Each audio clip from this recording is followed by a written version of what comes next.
Francisco Franco, absolute ruler over Spain, was one of the most enigmatic dictators in European history. Even today, the country still bears the scars of his reign. But one of his soldiers, in fact, mocked him when he gave an order, and Franco promptly pulled out his pistol and shot him dead. He seized power in a bloody civil war and ruled the country with an iron hand for 40 years. He once said, "I'd have no problem killing half of Spain just to stop it becoming Marxist." A despot not even his trusted followers could really see through. A man with many faces. Franco in private, when he was with, I say, friends, if one could call them that, was an absolute blabbermouth. You couldn't shut him up. You know, and of course, once he was in power, no one dared to shut him up. In 1975, following Franco's death, Spain was a divided country, the legacy of a dictator full of enigmas. But who exactly was this Francisco Franco?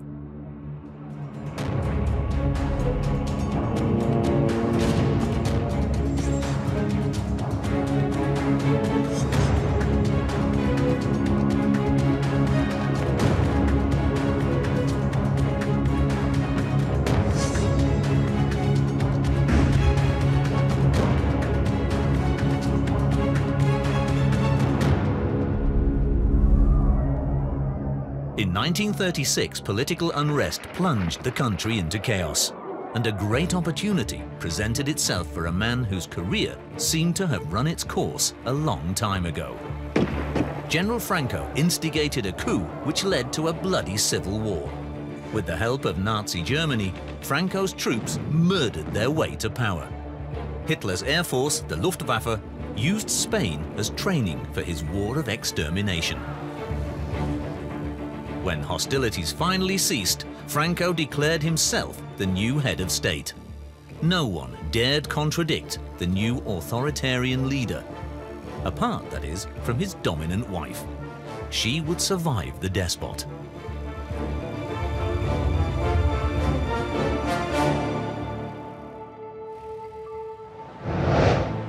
For more than a century, Spain had ruled the waves as the first superpower of the modern era. But in 1898, in the war against the emerging United States, the Spanish fleet was almost totally destroyed. Spain's naval supremacy was over. The empire crumbled as more and more colonies fought for independence. A once so proud country of discoverers and conquerors slid into military and economic insignificance. A humiliating decline for Spanish self-esteem.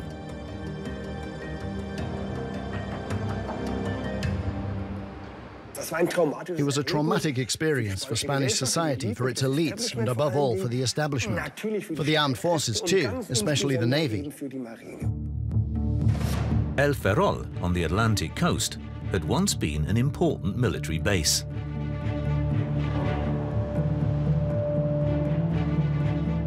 It was here, 7 years before the Spanish fleet was annihilated, that Francisco Franco Baumonde was born, the second of 2 children in an officer's family. As a child on the dockside at El Ferrol, he would have seen the boats arrive, he would have seen the dead being taken off the boats, he would have seen the wounded and the cripples coming up. And this had a tremendous impact on the rest of his life. The boy grew up in the everyday life of a garrison town, where members of the Navy were a natural part of the scene. Franco lived in a small, secluded milieu in this garrison town, on the naval base at El Ferrol. Prior to the defeat in 1898, it was still possible for members of a naval family to believe that they belonged to a great nation with a great navy that was important in the world. And after 1898, it was no longer possible to think that. A shy boy, Francisco was just an average pupil. He had a strict Catholic upbringing, but his father earned a reputation for being a man about town. He had a very domineering mother, and he also had a father who was not very present. So I think it's reasonable to suppose that his was not already a happy childhood. Spain was faced with huge problems. Whereas other countries had long since placed their faith in industrialization, Spain was left lagging behind the modern era.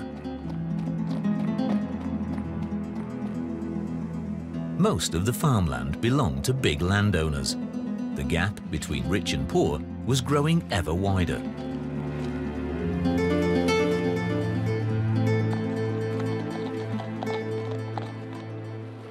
Ein weiter Teil der spanischen Bevölkerung lebt vom A large proportion of the Spanish population lived on the land, but under the miserable conditions of day laborers.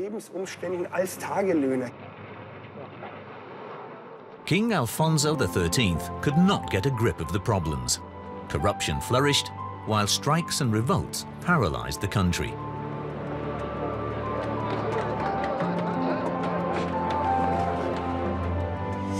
In Catalonia and the Basque Country in particular, calls for independence grew louder.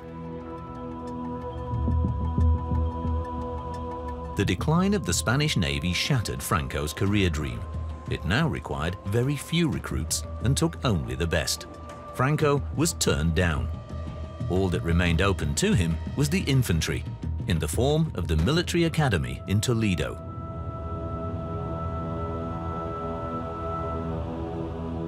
You know, he was a child when he went to it, and he was, in a way, younger than his age. You know, he was tiny. I think he must have been very unhappy in the military academy.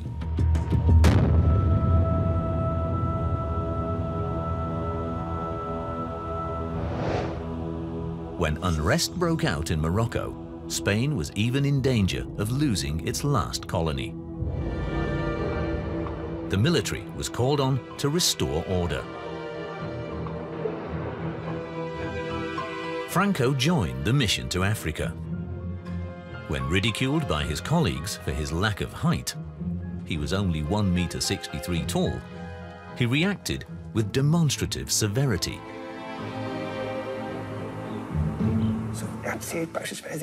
Franco's sister, for instance, once told how he had pressed a red-hot needle down on his wrist. His only comment was that burned flesh smells abominably. For me, somebody who does not know fear has got serious personality deficiencies. So, yes, Franco probably didn't know fear. The Morocco mission was characterized by massive brutality. Prisoners on both sides were badly treated.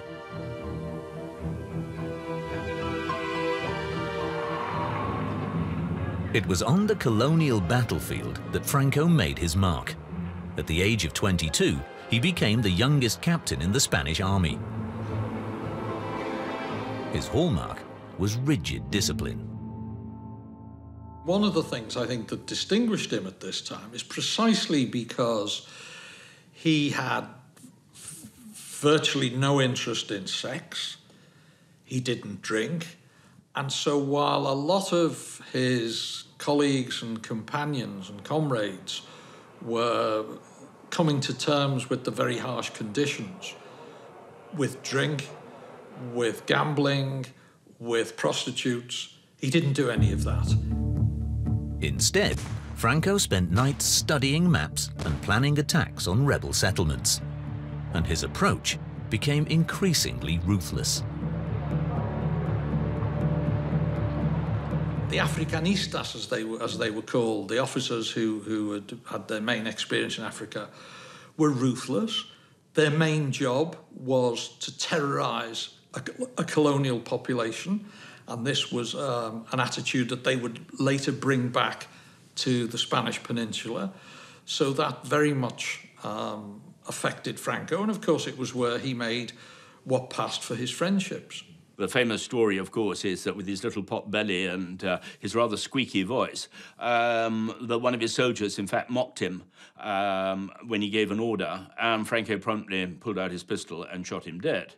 I think that the war in Morocco, which was a completely ruthless war and a very savage one, underlined the fact that Franco was a very cold-hearted killer. After being seriously wounded on the battlefield, Franco was sent back to Oviedo in Spain to recover. There, he was appointed head of the Spanish Foreign Legion. It was in Oviedo that he got to know Carmen Polo. A year later, she became his wife. Carmen was a strict Catholic and soon had major influence over her husband. You know, he was looking for an advantageous marriage. She was from a rich family. Her family were outraged that she would hook up with a soldier, because the soldier's life in those days with these battlefield promotions was very dangerous. Her father is alleged to say, you know, you can't marry him. It's worse than marrying a bullfighter. In a diary published a little later, the Africa veteran described his experiences. He wrote of the bold operations carried out by a Spanish battalion and of its courageous leader. But did Franco really have what it takes to be a great commander? Franco was certainly not a strategic genius. He was very clever when it came to politics, and when it came to, in a Machiavellian sense, when it came to outmaneuvering any rivals, so nobody could challenge him. But as a military thinker or strategist, he was useless. Franco is the Jurgen Klopp of the military. You know, he's a lucky manager. To be good in football, you've got to be lucky, you know? In Spain, social tensions were growing. The workers' movement was gaining in power. Conflicts escalated into violence more and more often.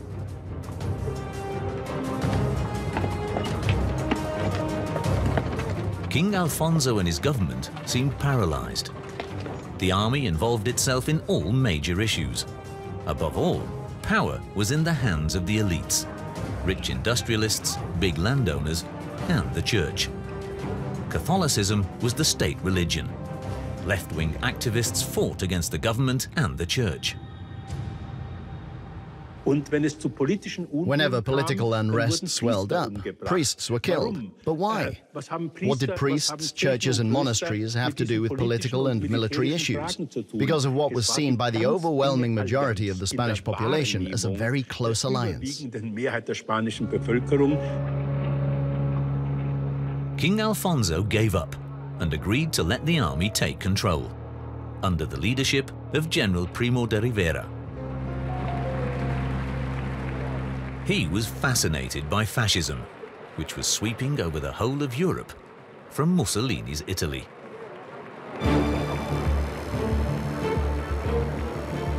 Primo de Rivera intended to lead the country out of crisis with the use of violence. Under the military dictatorship, young Francisco Franco's army career took off. He was the youngest major in the Spanish army. He was the youngest colonel. And above all, he was the youngest general. When he was made brigadier general, Franco was only 33 years old. And it's also said that one of the reasons why Franco got quick promotion was that he was forever complaining. He was writing to the ministry, demanding to know why he hadn't been promoted. He managed to establish a certain connection with the king, Alfonso XIII. Now a general, Franco was made head of the new military academy in Saragossa. As a lecturer, he mainly sought the services of officers who, like him, had fought in Morocco. The training that people received from Franco, well, particularly from the guys he brought in to do the teaching, was not about modern strategy or tactics or modern weaponry. It was about ideology, it was about patriotism, it was about instilling the ideals of the Africanistas. Through his new post, Franco at last earned the public esteem he yearned for. He was now a local celebrity, and his wife, Carmen Polo, was more than happy to bathe in his success.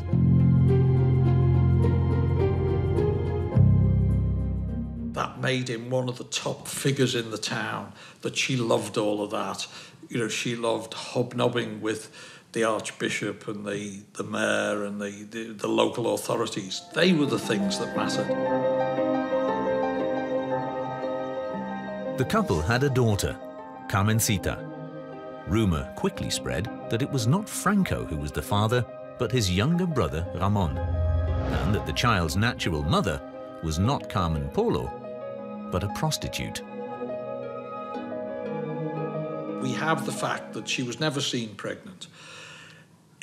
We have fairly clear, again, circumstantial evidence that Franco had very little interest in sex, and this may well be to do with the very severe wound that he received in 1916, which was always referred to as a wound in the lower abdomen.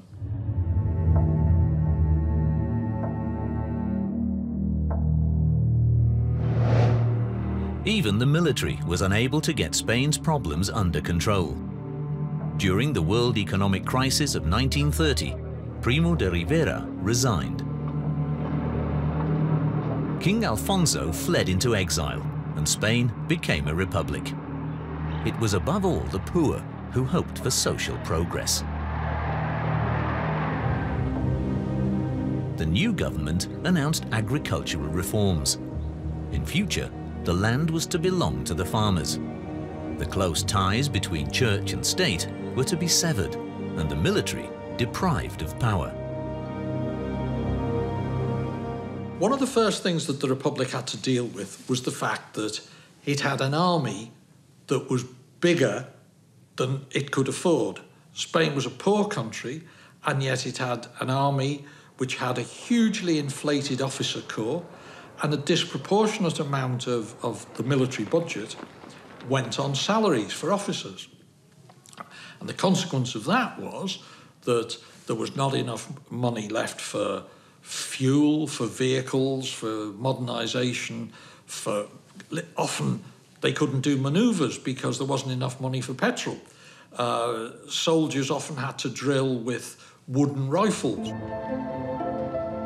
The new political goal was for Spain to become a democratic society.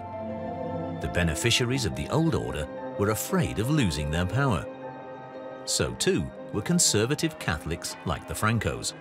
There was much at stake.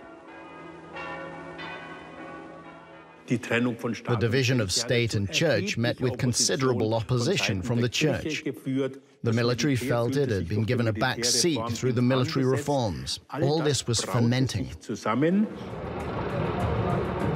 Led by General Sanjuro, the army launched an attempted coup, but it failed. Openly visible in the skies over Europe was the threatening symbol of German fascism. And in secret, numerous Nazi bases were established in the country. Spain's fascists called themselves the Falange Española, a name reflecting the ancient Greek battle order of the phalanx.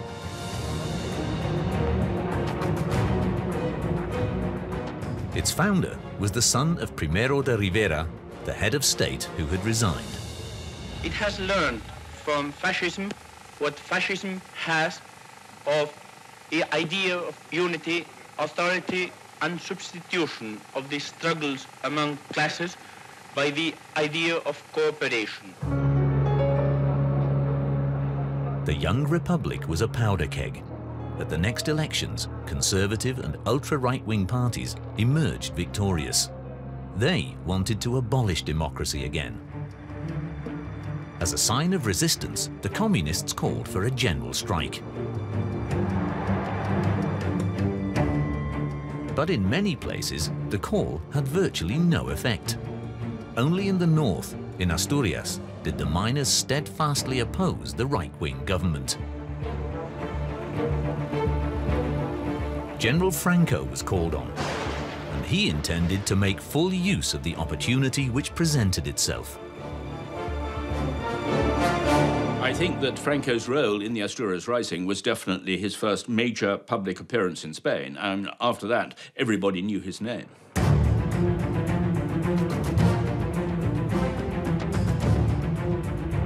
To combat the miners' resolve, the government sent in its special unit, the Foreign Legion, Franco's battle-hardened Africanistas.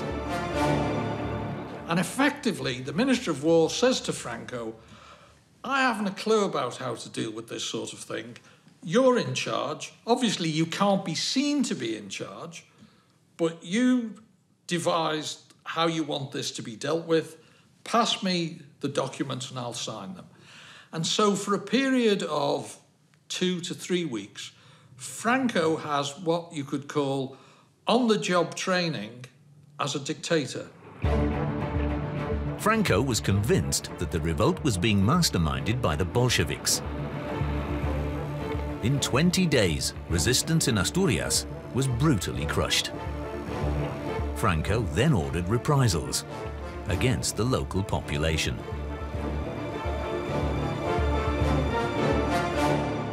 There was no necessity, if you like, to take these reprisals, but the bitterness of the soldiers was so great that they basically thought we're in conquered country. And this is the interesting thing about the Army of Africa. They virtually saw Spain itself as a foreign country. The mercenaries went about their task with such savagery that Franco was soon known as the Butcher of Asturias. Nearly 3,000 people were killed and 30,000 arrested. Many were tortured, mutilated and executed. The general had shown what it meant to oppose him. So we can certainly say, if not before, by October 1934, Franco is thinking of himself as the saviour of Spain. As a result of the Asturias Rising, Franco, of course, was almost enemy number one as far as the left was concerned. But of course, as far as the right was concerned, he was seen as the potential saviour even from that particular moment. That is the reason why he was appointed Chief of the General Staff, the most important position in the whole of the army. And one of the things he does during that time is to start making preparations for a future civil war.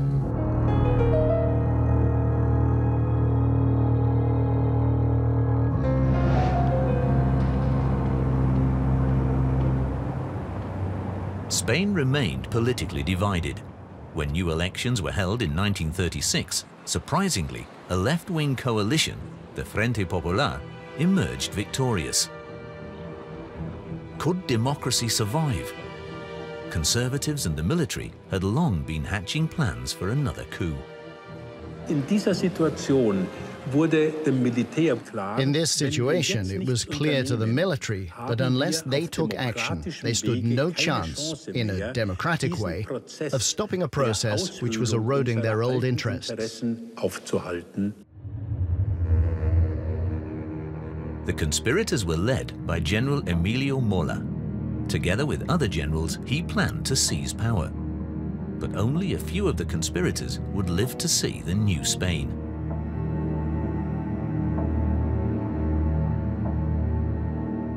One of the conspirators, it seems, purposely remained in the background. Francisco Franco Bahamonde. The militarily equipped police force, the Guardia Civil, stood loyally on the side of the Republic.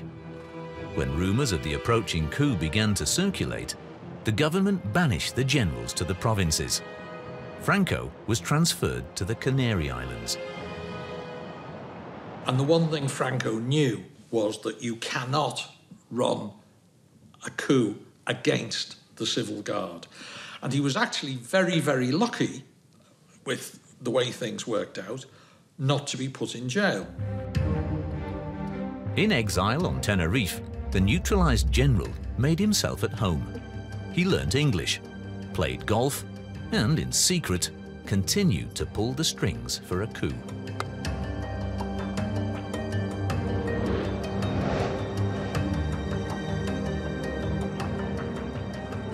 The assassination of a right-wing politician in Madrid provided the initial spark.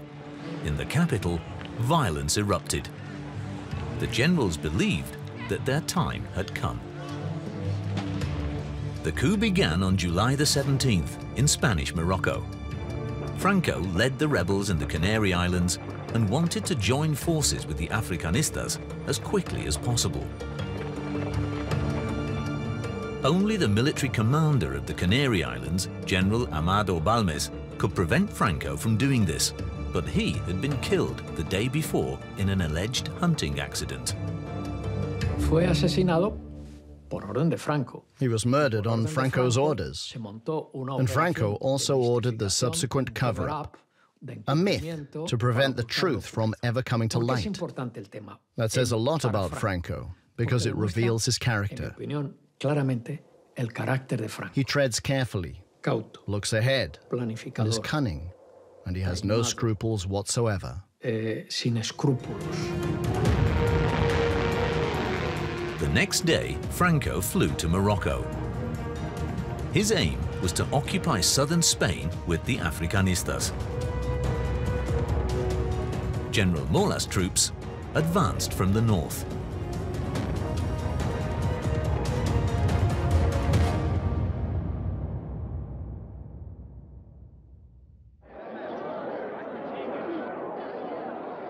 The elected government realized the gravity of the situation and issued a call to arms.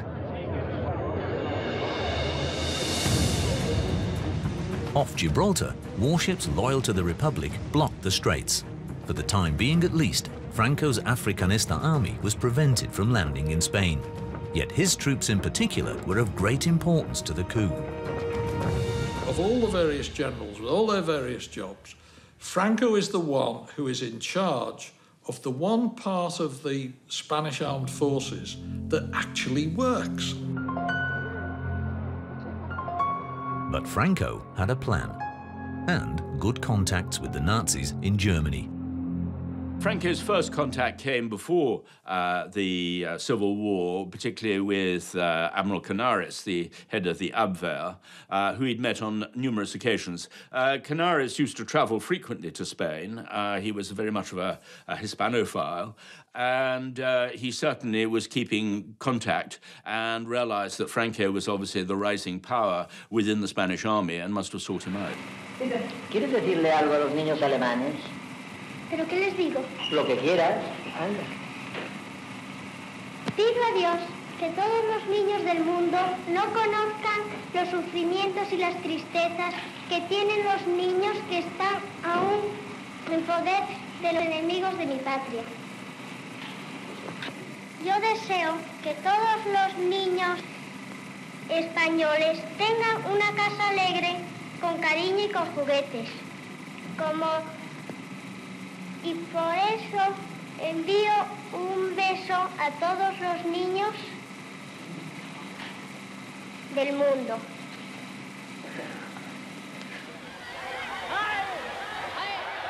As an ardent admirer of the composer, every summer Hitler attended the Wagner Festival in Bayreuth.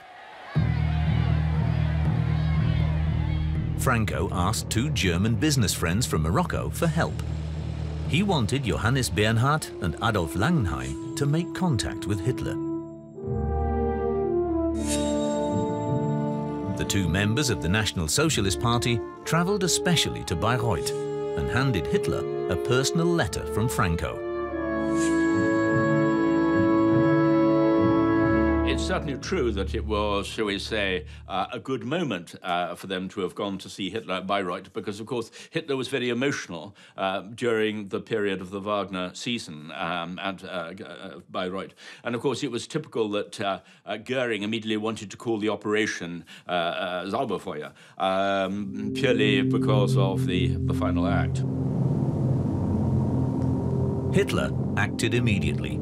He sent transport aircraft to Morocco and 6 fighter planes as an escort. Without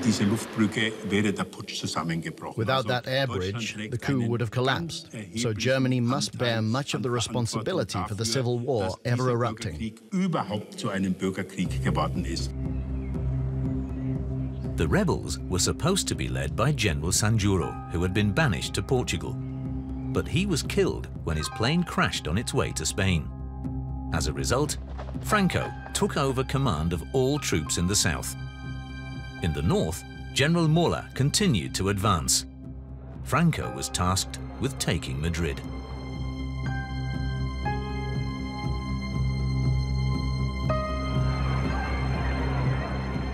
But surprisingly, he changed the plan and sent most of his army to Toledo. The city was firmly in Republican hands. The siege cost Franco several weeks, but in the end, he was able to take the Alcazar, the historic fortress. And that was vital in the world of the nationalists because the Alcazar was seen almost as a symbol of Republican survival and of bravery and sacrifice. So that was the vital moment for him to prepare his leadership bid to have total control over the nationalist movement. His Toledo triumph made Franco popular, and he used that popularity for propaganda for his own ends. La semilla de nuestro patriotismo regada con la sangre de tantas mártires hará fecunda la cosecha, de la cual las mejores espigas las hemos de depositar en el altar augusto de la patria.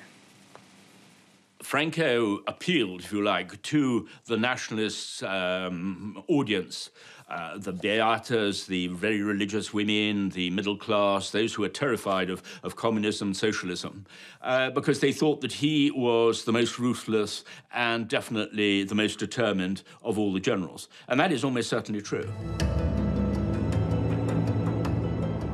Hitler and Mussolini had long since realized how useful another fascist state in Europe could be. But money and weapons would only be provided on one condition. The Germans and the Italians did not want to negotiate with various commanders on the battlefield. They wanted just one contact person, and that was Franco. The rebels made Franco their generalissimo, the commander-in-chief of the army. Thanks to the thousands of souls who followed our movement in defense of civilization. Thanks to all those countries who passed through our some troubles and are now offering to us their sympathy and their moral support, and thanks to all those who hear this word to spread them all over the world.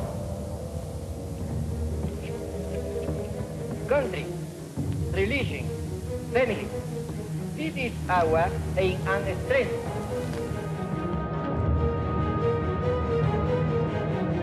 The Civil War was now raging. Throughout the country, Franco's nationalist rebels were openly supported by the old upper class.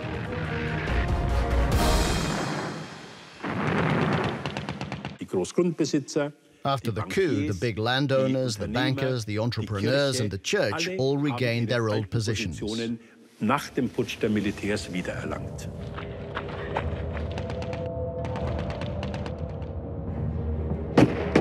On the side of the Republic, a left-wing alliance of socialists, communists, and anarchists stood united against big money. Socialist groups urged workers to take control of their places of work. Factories were occupied and their owners locked up or even shot. Profits from labor were no longer to end up solely in the pockets of the rich.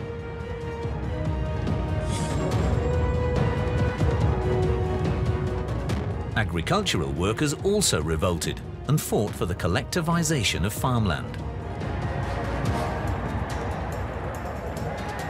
The unrest in Barcelona alone cost 400 lives, and often the fronts were blurred. The battles between hostile groups were never ending. I think all of the generals expected the Civil War, the war would last a couple of weeks. Franco, I think, was one of the few who thought that it would last longer. Now, that's not to say he thought it would last 3 years, but he was more cautious than the others.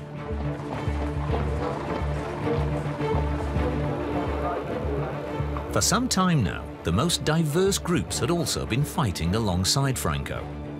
Thousands took up arms.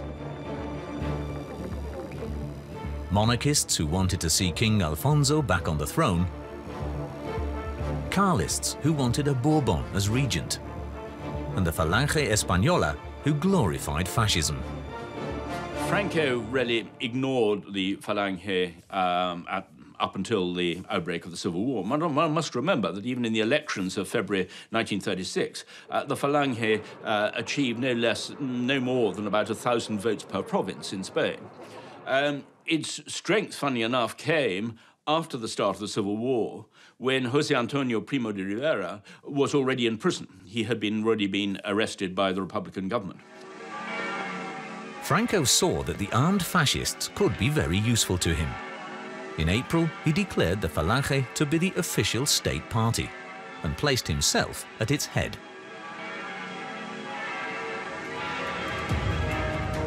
As they marched on Madrid, the rebels destroyed everything in their path, even if it was of no military importance. He once said, "I'd have no problem killing half of Spain just to stop it becoming Marxist." He really said that. Thousands of corpses paved Franco's way to power. I mean, even the Germans were shocked, and the Italians were shocked at times by the cruelty he showed.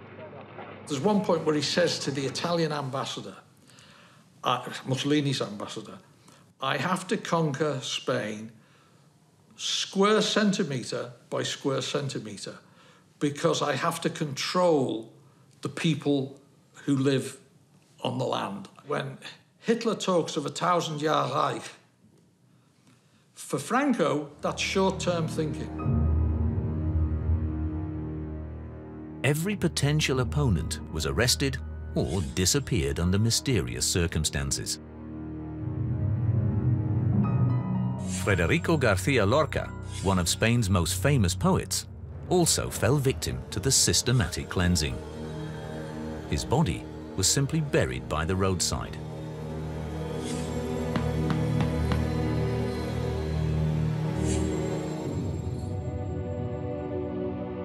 Lorca's murder, and that of thousands of other civilians, was seen far beyond Spain's borders as a symbol of the barbarity of the Civil War. The world was shocked as it learned more and more about the carnage.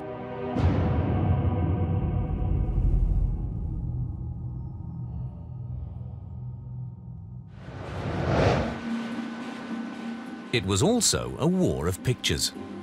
The major news agencies sent their best reporters to Spain. Like photographer Robert Capa. His picture of the falling soldier became an icon of the 20th century.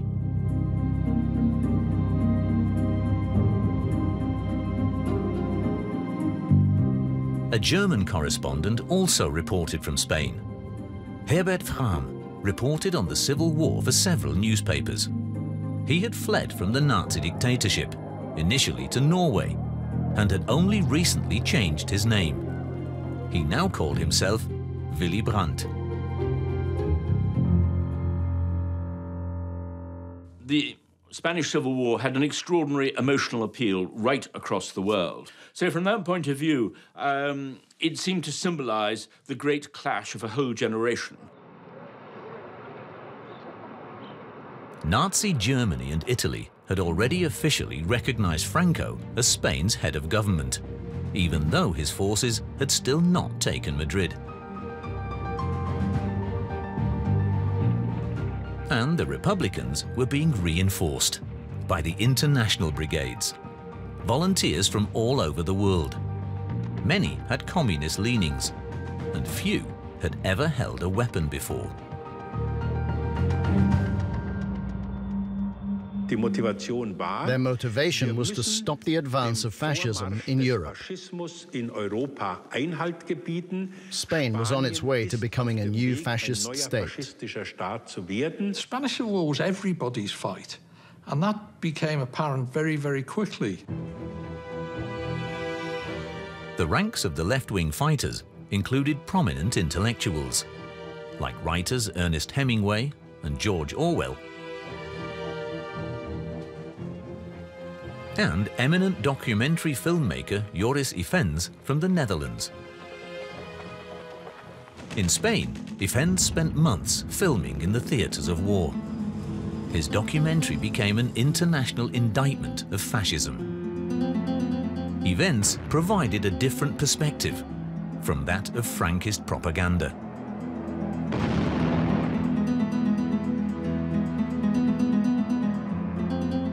He showed the sheer horror of the Civil War. His documentary, from the perspective of the Spanish people, is still regarded as a masterpiece. And what position did the other countries in Europe take with regards to events in Spain?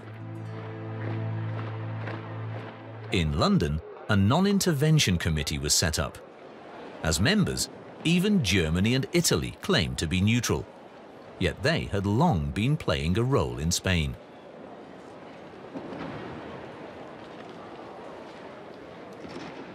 Hitler's most important contribution to the victory of the Frankistas was now coming from the air.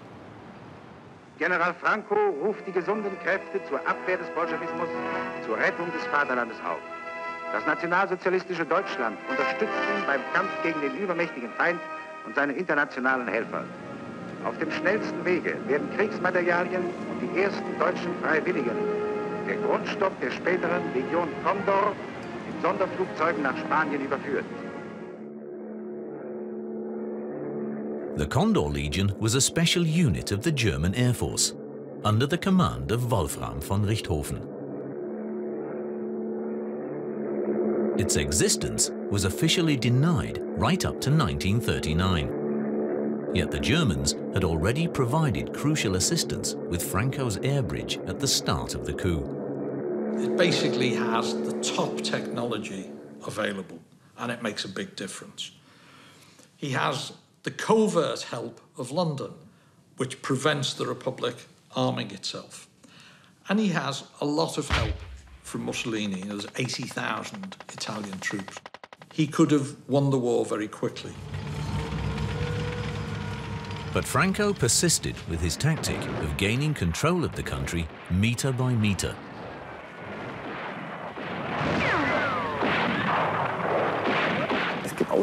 Comments were made by Mussolini and Wolfram von Richthofen, who were tearing their hair out at this unnecessarily slow and exhausting approach by Franco. Franco doesn't know how to wage war. Franco is no military strategist. He's incapable of fighting a war. Or did the Generalissimo know exactly what he was doing?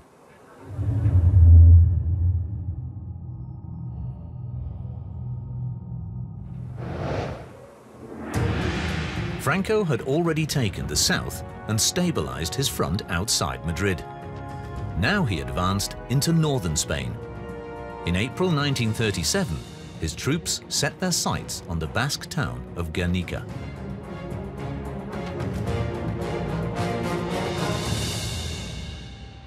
Guernica had been a holy place for the Basques and a symbol of their independence ever since the 14th century. A bridge in the center of town was seen as being of strategic importance to the Republicans. Allegedly, when Franco called for the German bombers, the bridge was to be the sole target. The Condor Legion dropped some 30 tons of bombs on the town, killing around 300 of its citizens.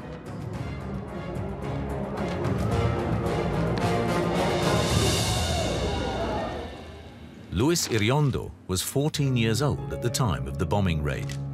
He lost relatives and friends. His brother was traumatized for life. When the first bombs fell, Luis had just enough time to find safety. The shelters weren't even finished. There was no light, no ventilation. I could scarcely breathe. We sat on the floor. The day before, I'd been given some new trousers, and my mother warned me not to get them dirty.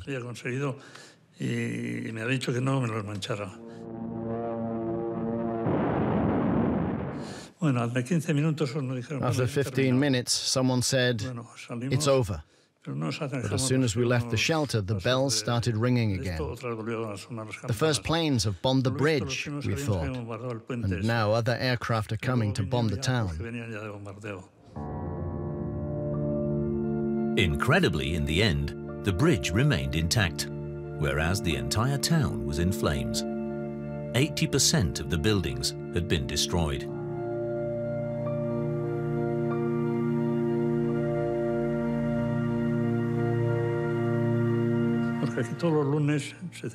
Every Monday, a popular farmers' market was held in Guernica, and that is precisely when it all happened. That is why they chose the Monday for their bombing raid. They knew there would be more people there. And it's quite clear, I mean, if you look at the Tagebuch of Richthofen, he makes it absolutely clear what it was all about. It was an act of terror.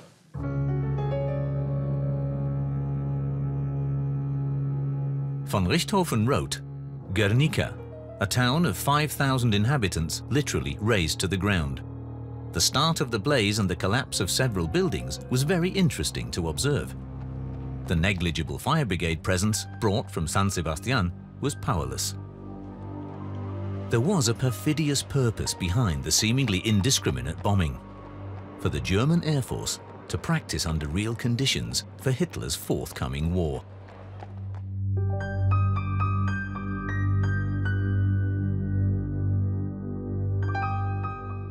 Much of what happened in the Basque Country was repeated later in Poland. For Hitler, Guernica was nothing more than training for the Second World War. I don't think that Richthofen had any idea of the symbolic importance of Guernica to the Basques and all the rest of it. As far as he was concerned, I think that it was just basically an exercise in aerial terror. German aircraft also bombed churches to test the impact on solid stone buildings.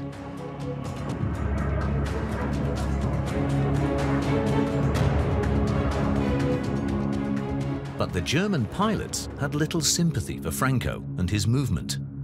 There was an atheistic aspect to National Socialism, and many Germans were not happy that the government was fighting for clerics and big landowners. Over a beer or a glass of wine in the evening, it's alleged people would comment, "Actually, we're fighting for the wrong side." In reaction to the bombing, Picasso painted Guernica. Shown at the 1937 World Fair in Paris, the work became world famous as a symbol of the suffering of the Spanish people.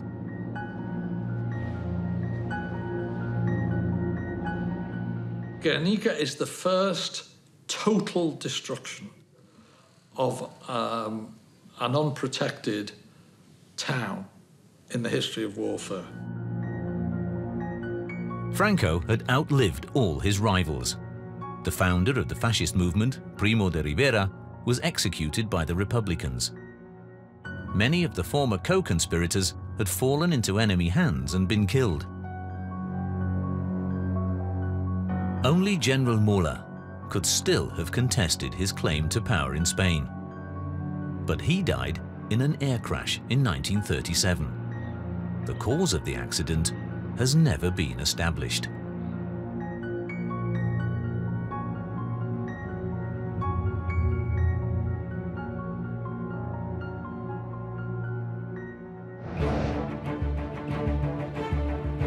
The province of Aragon in the north was one of the few regions still held by the Republicans. Resistance was strongest in Belchite.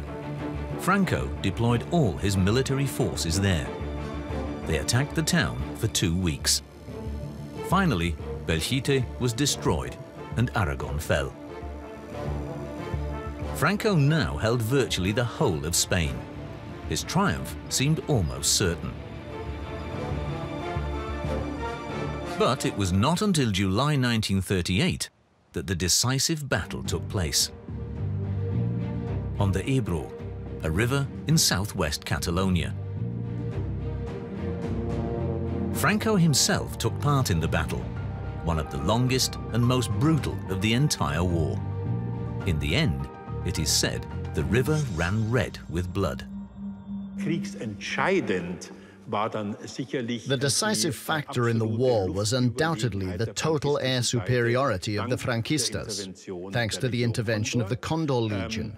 So it is no exaggeration to say that without German and Italian, but primarily German intervention, Franco would probably not have triumphed in the Civil War. What was still missing were the cities. For months, Franco laid siege to Madrid and Barcelona. Cut off from the outside world, their citizens starved.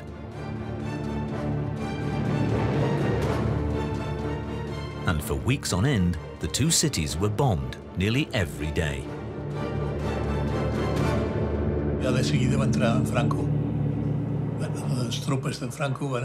The next day, Franco arrived.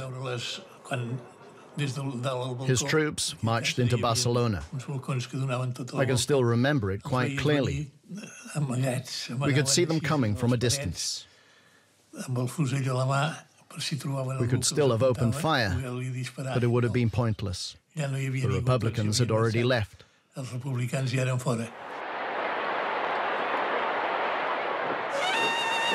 el día de hoy, cautivo y desarmado el Ejército Rojo, han alcanzado las tropas nacionales sus últimos objetivos militares. La guerra ha terminado. The cost? 500,000 dead, through warfare and terror.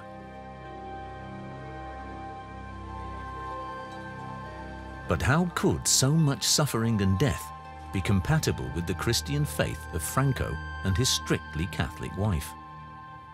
We have anecdotes to the effect that when people who knew her interceded with her, asking her to talk to Franco to stop someone being executed or so on, that she would say, you know, Paco's far too busy to be interrupted with something like this, that she did nothing, as far as we know, to soften or to limit his ruthlessness.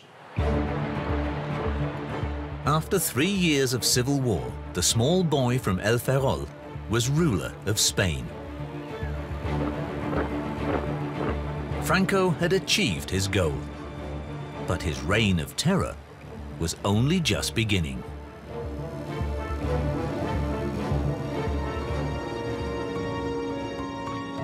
April 1939.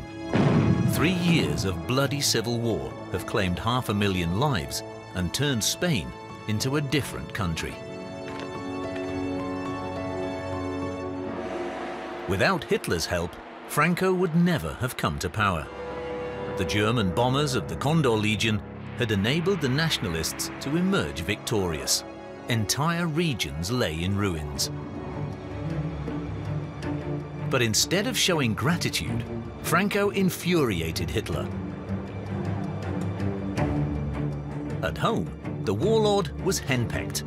His wife saw to it that her brother-in-law was given positions at the highest level. The unpopular relative pursued his own goals and could have posed a serious threat to the dictator.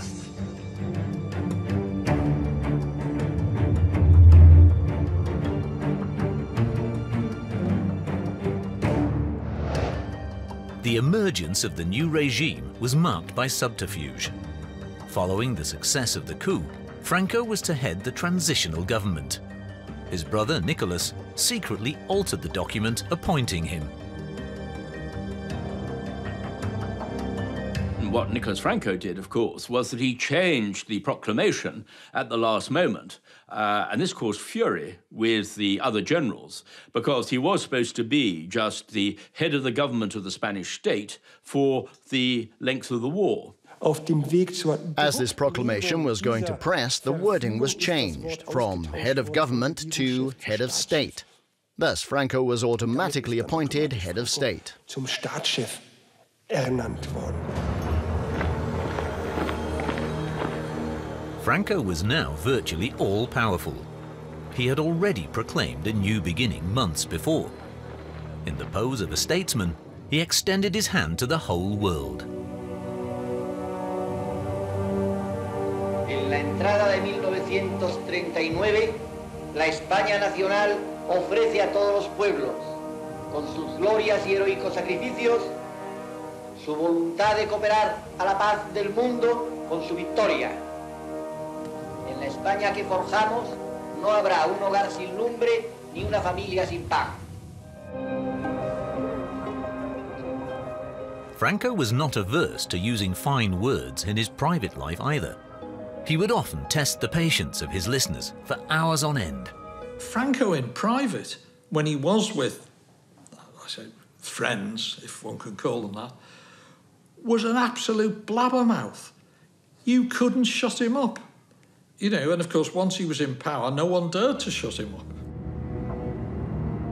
After the Civil War, Spain split into winners and losers, friends and enemies. Whole regions had been devastated. The economy had collapsed. Most people had no idea how they were going to feed their family. Había hambruna. No hambre. Hambruna. There was famine. Hambruna medieval. Just like in the Middle Ages and the 30 Years' War. Como en la guerra de los 30 People años. weren't just hungry, they were starving. We're talking about total famine. Pero total. People collapsed and died in the streets. That might sound exaggerated, but it is precisely what happened. Era así. Franco gave himself the title of Caudillo de España, the political and military leader of Spain. He and his family moved into the El Pardo Palace in Madrid, the former summer residence of the king. Megalomania for all to see.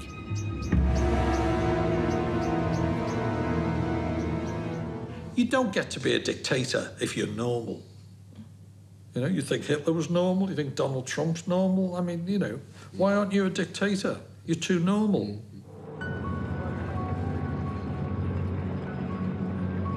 Another expression of power was Franco's exotic bodyguard, the Guardia Mora.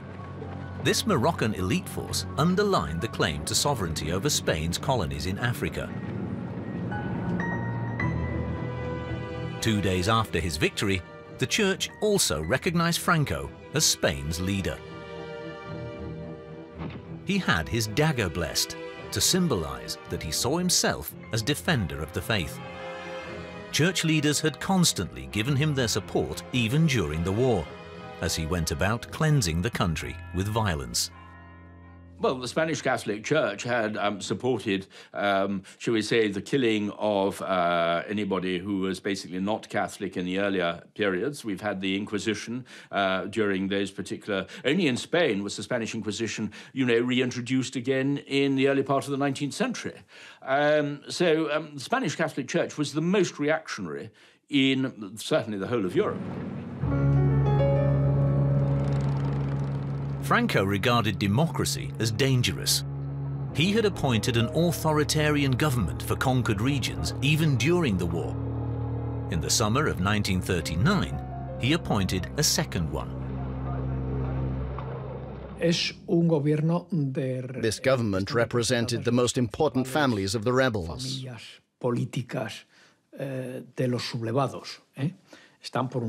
On the one hand, there was a military hegemony. Then there were also the right-wing Catholics, the Carlists, the Phalangists, and a few technocrats. Están los falangistas y están algunos tecnócratas, esencialmente. They were all subservient to Franco. His models were the fascist regimes in Italy and Germany, and their leaders, Mussolini and Hitler. In Spain, the so-called Roman salute of the fascists was introduced. The concept of the Führer, the leader, was adopted from German National Socialism. Franco was the sole source of law. Like Hitler, his will was law. And like Hitler too, he was not subject to any restrictions.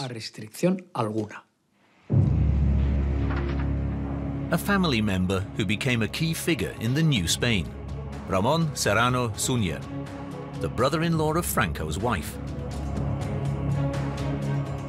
She revered the smart lawyer who had just married her sister. Franco was far from happy about Carmen's wish for Ramón to be given political office.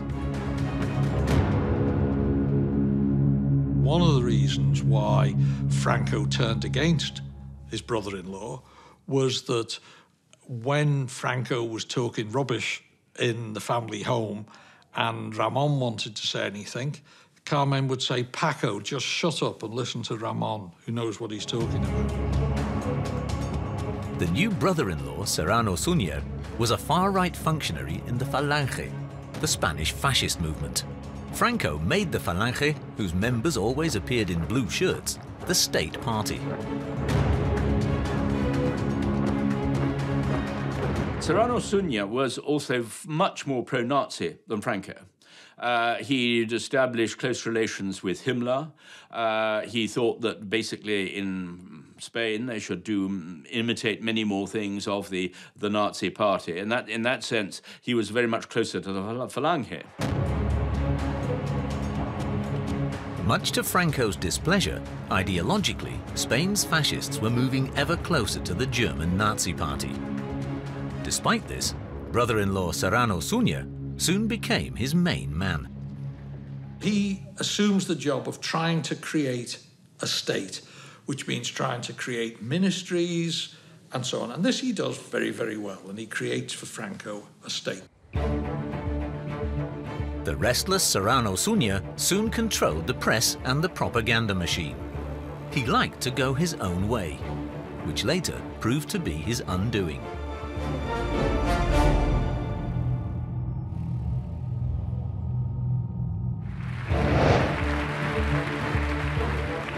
Five months after the Spanish Civil War came to an end, Hitler invaded Poland. It was the start of the Second World War, the beginning of a chain of crimes against humanity. Basically, it was clear on which side Spain stood ideologically, but Franco was reluctant to commit himself. He did not want to depend too much on the fascist states and on Germany, but at the same time he had to pay back for the Condor Legion, and this is one of the reasons why, again, fish then became such an important part of the Spanish diet for protein, because basically the pigs, the sheep and the cattle were all being shipped off to Germany as part payment for the Condor Legion. Without the aircraft of the German Condor Legion, Franco's triumph in the Civil War would not have been possible. Hundreds of Spanish towns and villages were bombed. In return for that assistance, Franco was now supplying Germany with raw materials and food, but the caudillo was not prepared to go any further, at least not officially. He was cautious because he had to deal with Britain and America, which held control over fuel and food, so that was crucial. But he was desperate to secure help from Germany. He was desperate to help Germany. Franco was in a fix. He had to pledge strict neutrality. But behind the scenes, he continued to cooperate with Hitler. Despite its neutral front, Spain was actually the fourth member of the Axis. Germany's secret services operated unhindered in Spain, whereas MI5, MI6 and the Secret Service were kept under close police scrutiny. Spain was no neutral country.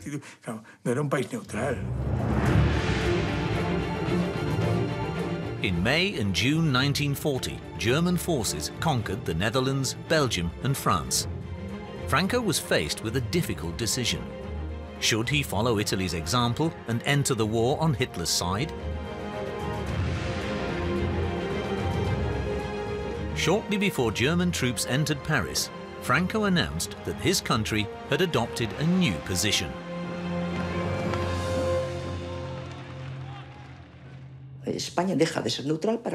Spain abandoned its neutrality and defined itself as non-belligerent. It was now not actually in the war. However, it had aligned itself with one of the belligerents.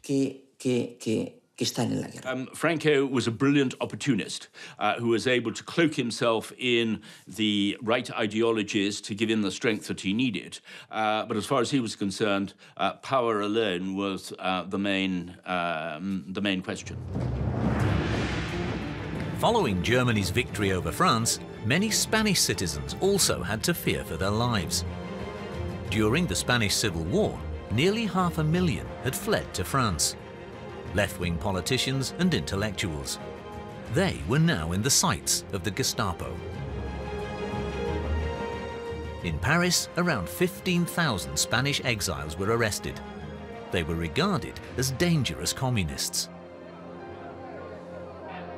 At the beginning of August, the first Spanish nationals were sent to a concentration camp. At the time, there was only one concentration camp outside Germany's old borders. That was Mauthausen in Austria.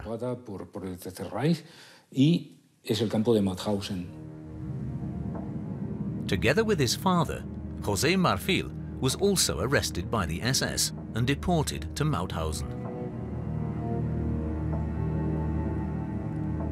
He had fought for the Republic, and in France, he had joined the resistance. A high-ranking officer arrived and made a speech. "You came in through this door," he said, "but that is how you will leave." And he pointed to one of the chimneys at the crematorium, which had smoke coming from it.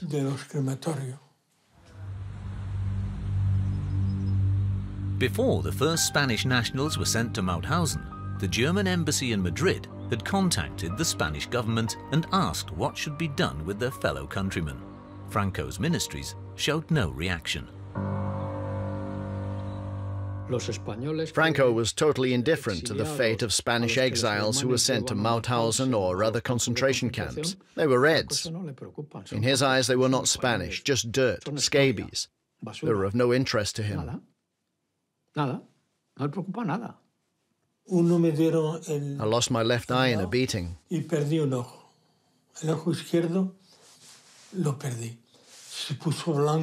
Suddenly everything was white. Things stayed that way for a while. Then the brightness started to fade. But I couldn't see out of my left eye.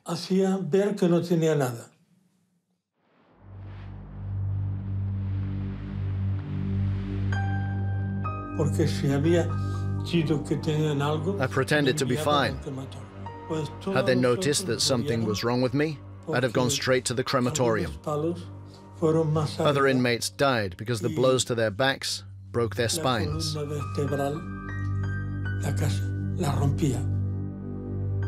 José Marfil's father was the first Spaniard to die in a concentration camp. By the end of the war, the Nazis had murdered 6,500 Spanish prisoners in Mauthausen alone.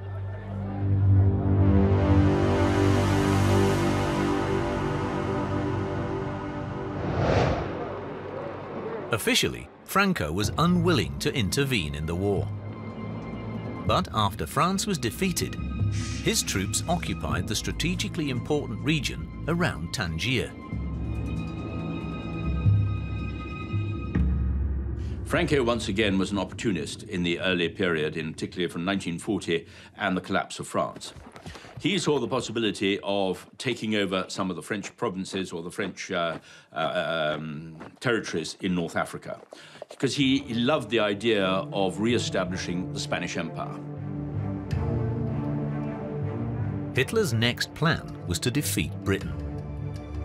If he could succeed in taking Gibraltar, he would virtually control the Mediterranean. A reconnaissance team had already drawn up a plan, Operation Felix. Located at the southern tip of Spain, Gibraltar had been occupied by the British for 300 years. Its fortified naval base was well defended. Hitler planned to attack Gibraltar from the Spanish mainland. All he needed was Franco's permission. Franco was certainly not keen on the idea of any German troops moving into the Iberian Peninsula in 1940-41, purely because he, out of national pride, the idea of them crossing Spanish territory to take Gibraltar, but also because if Gibraltar was to be taken, he wanted it for himself. Germany intended to break British resistance with a force of 16,000 troops. But Franco refused to approve the plan. He feared the British. If Spain openly participated in the war, his islands in the Atlantic and the Mediterranean would be threatened. He also knew perfectly well that the Allies would retaliate if that was the case, and he knew that they would go for the Canary Islands, and so he would lose the Canary Islands. Hitler and Franco needed each other, but they never became friends. Their only meeting in the French border town of Hendaye was an embarrassing failure. Franco was late in arriving. Hitler had to wait on the platform.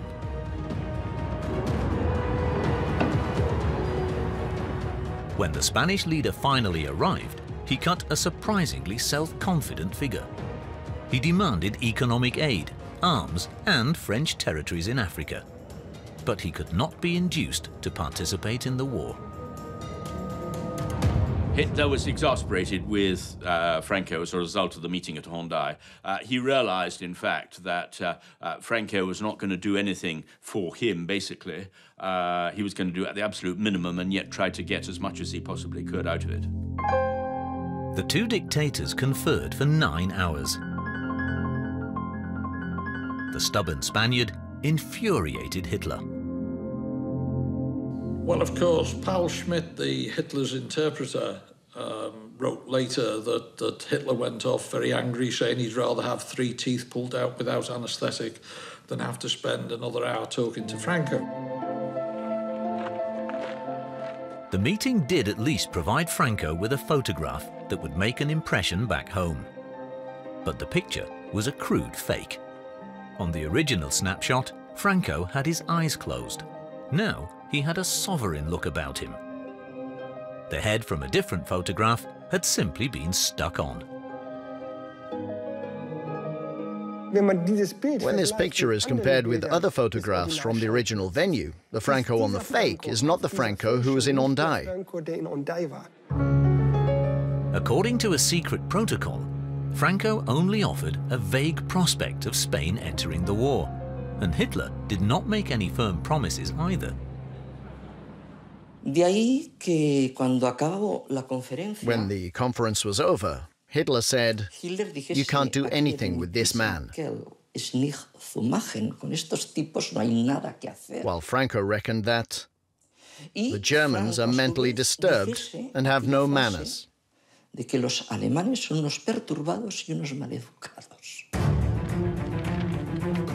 Nevertheless, Franco promised to supply the Germans with tungsten, a metal vital to the armaments industry. He also sent the División Azul, the Blue Division, an army of volunteers, to provide support for Hitler's Russian campaign. The idea came from brother-in-law Serrano Suñer. It was, in a way you could say, it was the least he could do. It was a gesture of support. It got rid of some troublesome elements, you know, some of the more enthusiastic phalangists who wanted to make what they called la revolución pendiente, the pending revolution. Spain's fascists in the Falange were convinced communist haters.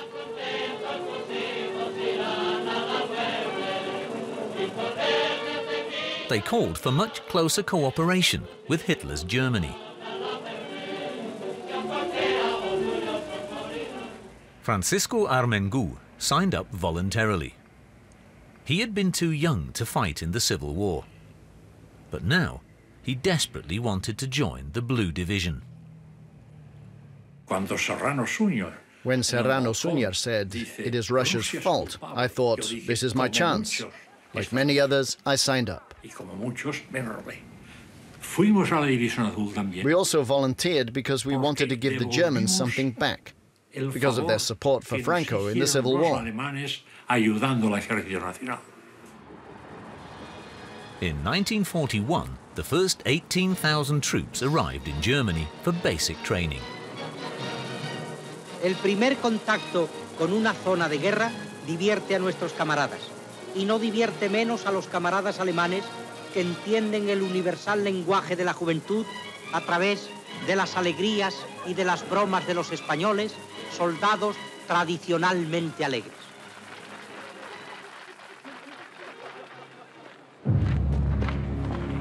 Originally, Franco wanted to send no more than 4,000 troops, but 4 times as many young men signed up. On the military training ground at Grafenwöhr, they practiced for the front in German uniforms. It was a 5-week crash course. Most of the young Spanish soldiers had no military experience whatsoever.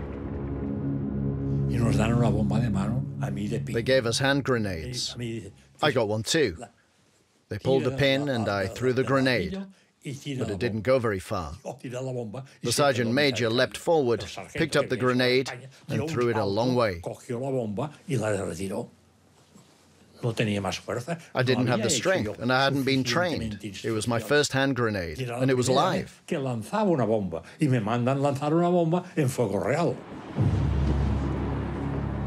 2 months later, the Spanish troops left for Russia.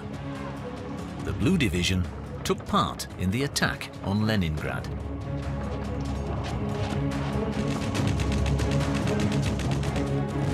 At first, the German soldiers made fun of their Spanish comrades, but they were ready for anything.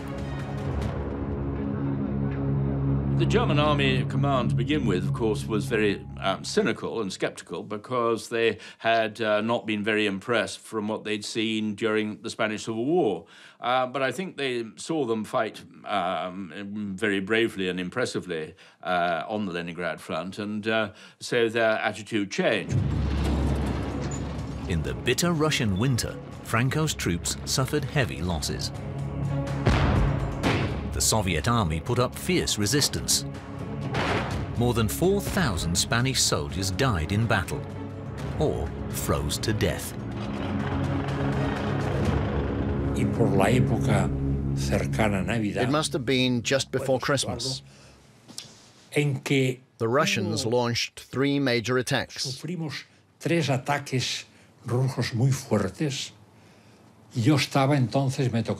I was carrying the machine gun. Some distance in front of us, we could see 3 huge snow-covered trees. The Russians had concealed themselves there and were now advancing. They were Mongols or Siberians, high on vodka and clad entirely in white. We drove them back with the machine gun, but after a while, they advanced again. That happened 3 times. Then there was quiet.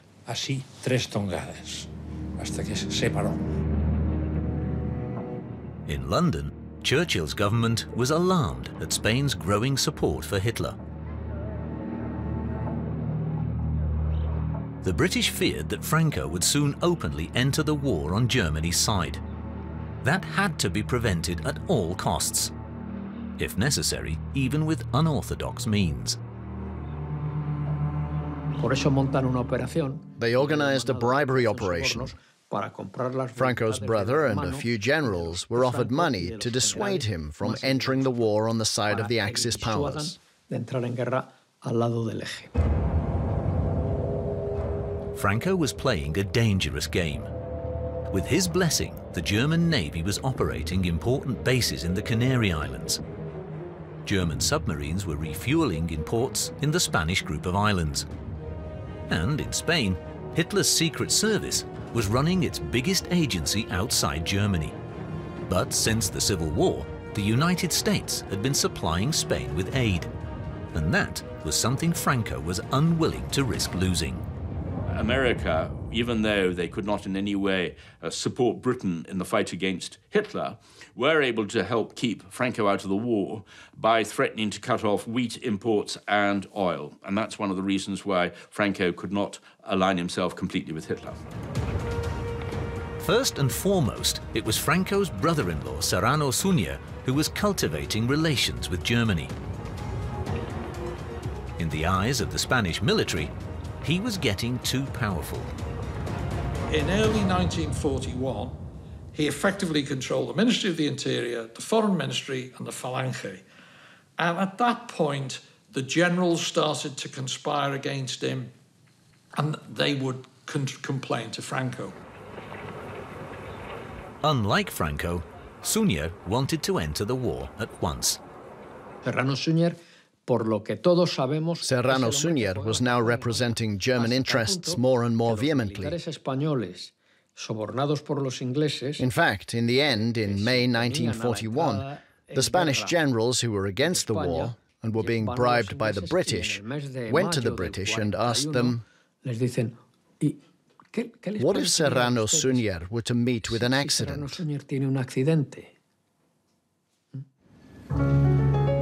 By now, Franco also found that his eager brother-in-law was becoming too powerful. Serrano Suñer's enthusiasm for the war was jeopardizing his policy of cautious maneuvering and non-commitment. And that is something no dictator can tolerate. Franco was never entirely at ease with Serrano Suñer and eventually got rid of him at a key moment during the time when the invasion of Russia was taking place in 1941. A short time later, in the Franco household, the ousted brother-in-law was to make even more enemies.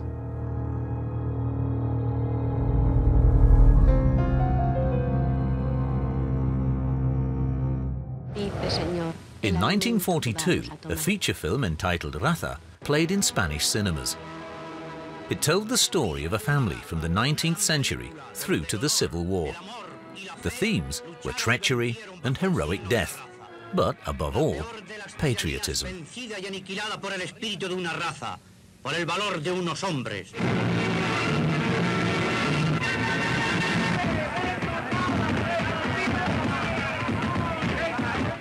What few people knew was that it was based on a screenplay written along with the production directions by Franco himself under a pseudonym. And indeed, the main character did resemble the dictator. It's all about himself. It's totally autobiographical.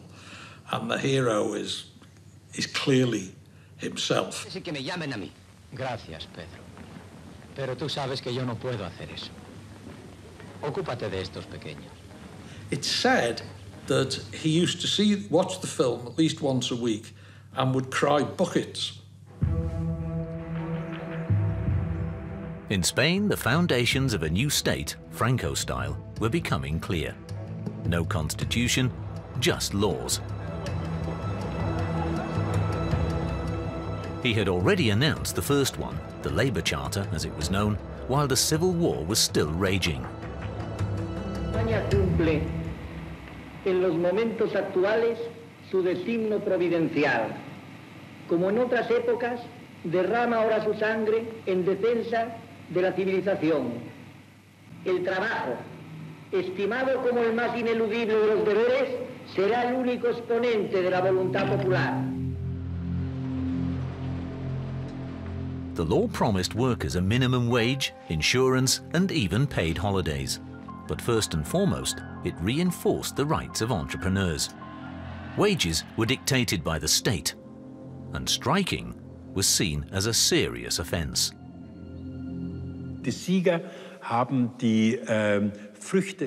The victors tasted the fruits of their triumph wherever possible. So exploitation continued as before. The big landowners were more brutal and more radical than ever. In a second fundamental law, Franco proclaimed the creation of the new parliament. Officially, it was to be the supreme representation of the people. In reality, though, it was to be nothing more than a political backdrop.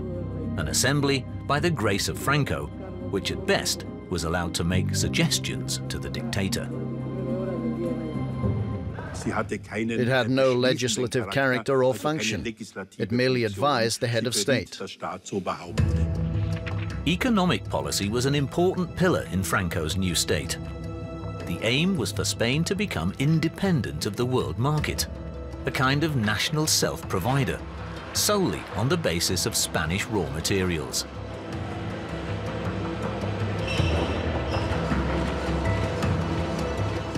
Franco even wanted Spain to produce its own armaments and aircraft. Franco believed that the Spanish nation had to purge itself. And the only way was by cutting out all foreign influences, and that's why autarky appealed to him, I think, in that particular way. But the suffering was appalling. I mean, the starvation in Spain. Everybody almost was on the brink of semi-starvation, apart from those who were, shall we say, important in the government or business people and so forth. The crisis reached catastrophic proportions. For many, the propaganda slogan, "No Spaniard without bread," was sheer cynicism. 3 years after the end of the Civil War, for most of the population, hunger was a part of everyday life.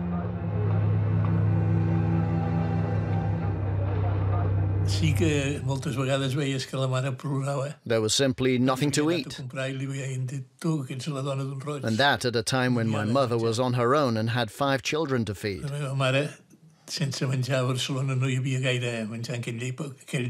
My school was just around the corner from our house.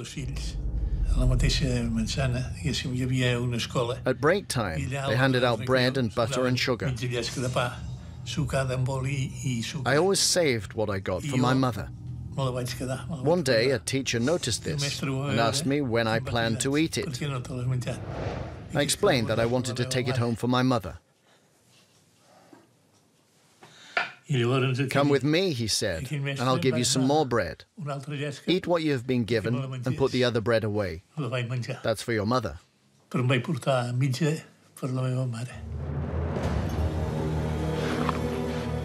Franco's economic policy was a total failure.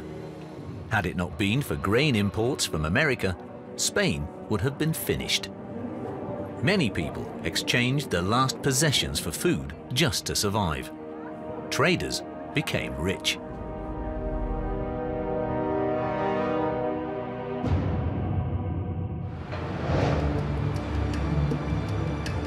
Another law was designed to safeguard Franco's grip on power.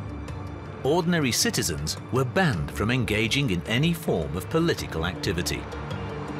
Trade unionists and members of the old parties were suspected of being insurgents. They had to fear for their lives. Franco no longer engaged in politics. He was pursuing a divine plan. Preliminary proceedings were held in which verdicts were passed before people had barely taken their seats. You either got no lawyer at all, or a member of the Frankist military, who was totally biased anyway.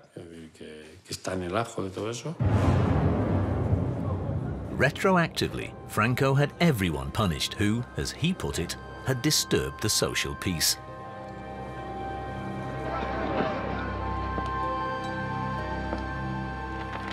By that, he meant all supporters of the former republic, politicians, writers and teachers.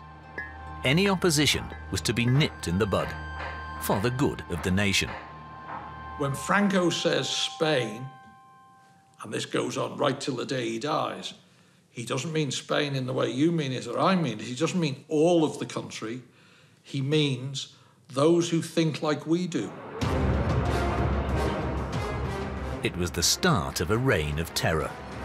More than 170 concentration camps were built to re-educate alleged enemies of the state.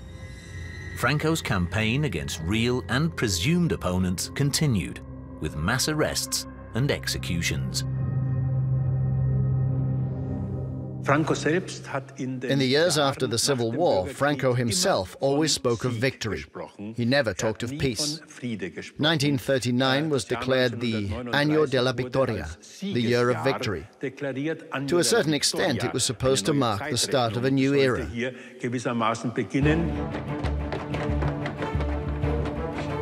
Spain needed workers for reconstruction. Political prisoners had to do forced labor on building sites or in factories loyal to the regime. In this way, some were able to shorten their sentences and avoid execution.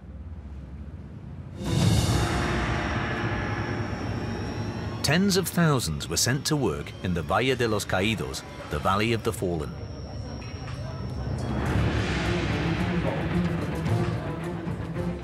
Northwest of Madrid, in the mountains of the Sierra de Guadarrama, they cut a huge basilica out of the rock.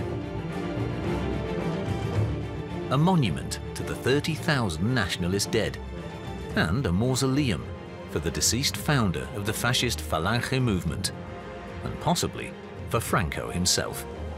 Towering over it is a stone cross, 150 meters high.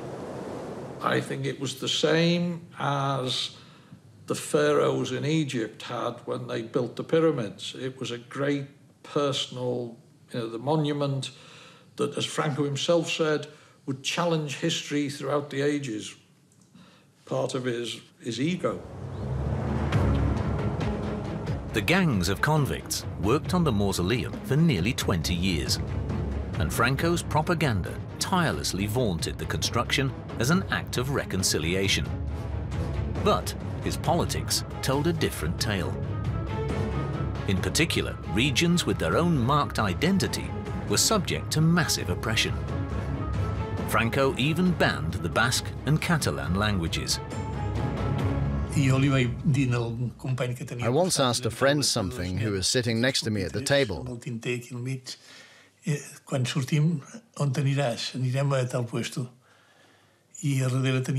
I didn't notice that a teacher was standing behind us.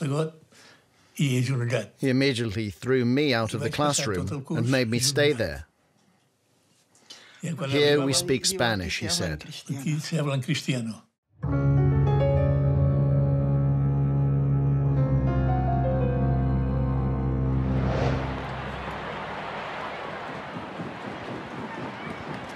Yet, despite all the terror, there were rumblings in Franco's realm. Serrano Suñer and his fascist hardliners were lining up against the dictator. At the same time, monarchists were calling for the restoration of the royal house, as Franco had promised after the Civil War. The dictator removed his fiercest critics from office. He ousted his brother-in-law, Serrano Suñer, from the last of the political posts he still held. This move, it seems, was also prompted by Franco's wife, Carmen, because Suñer was cheating on her sister. It then turned out that Serrano Suñer, who was something of a ladies' man, was having an affair with the wife of a Spanish aristocrat. And Mrs. Franco was furious about this. There were complaints, and Doña Carmen had now become his bitterest enemy. And that led in early 1942 to him getting the sack, basically. On the foreign policy front, Franco's delaying tactics paid off, because in the Second World War, things were changing. The Allies had landed in North Africa, virtually off the Spanish coast.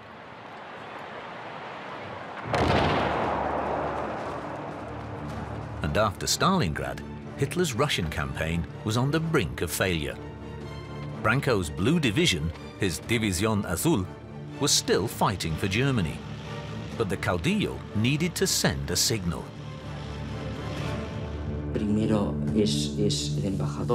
First, the American ambassador, Carlton Hayes, went to see Franco.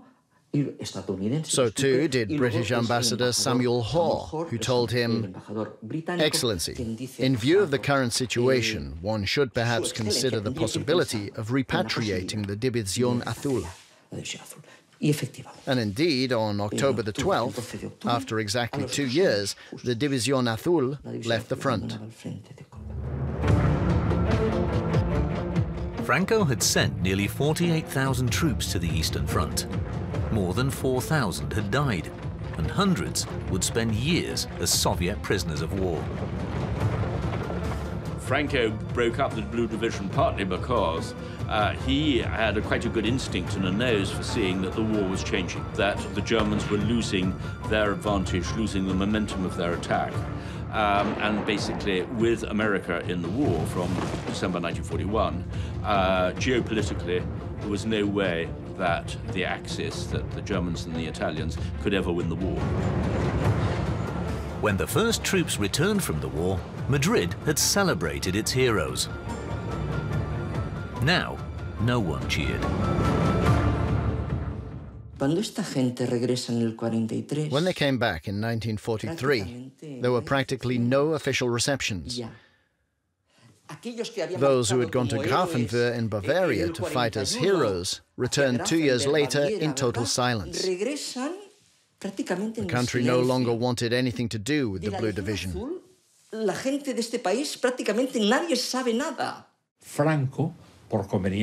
Since he was regarded as politically neutral, Franco had to cancel the big welcome home celebrations. All the others returned almost unnoticed. I was lucky to be one of the first homecomers.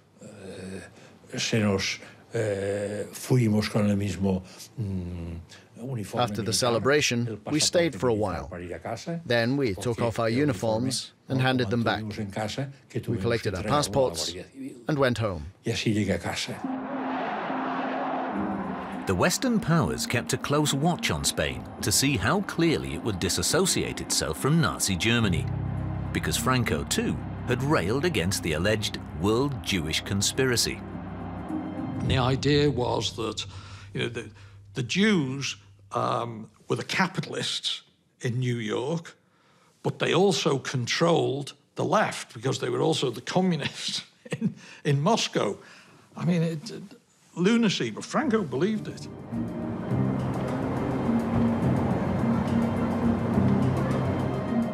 From 1942, Hitler's genocide of the Jews meant that Franco's regime was faced with some difficult questions.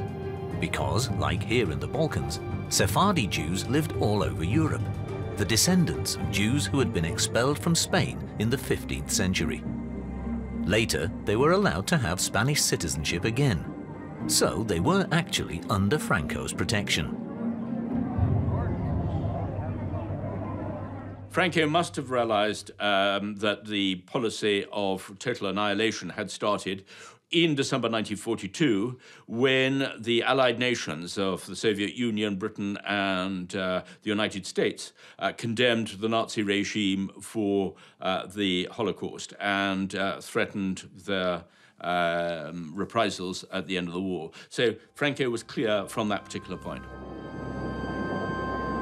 Spanish Jews all over Europe tried to escape the Holocaust and flee to their old homeland.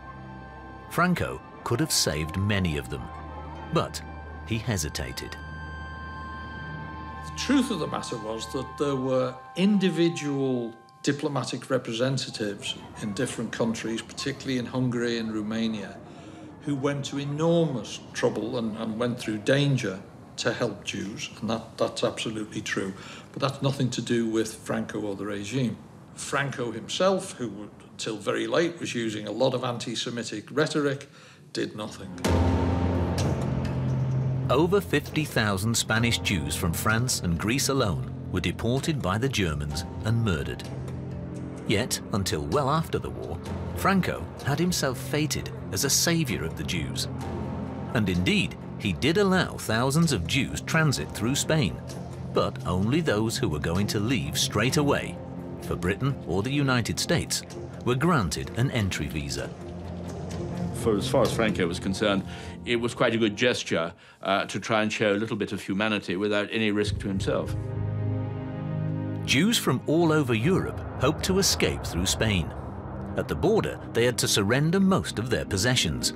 But in this way, almost 50,000 managed to flee from the Nazis. Even internal investigations carried out later in Spain admit that we could have saved many more Jews if we'd wanted to, or not been so hesitant. June the 6th, 1944. In Normandy, in northern France, the Americans, the British and their allies began their liberation of Europe. There was now hardly any doubt that Nazi Germany would lose the war. Franco's hesitation in not openly entering the war on Hitler's side was now paying off.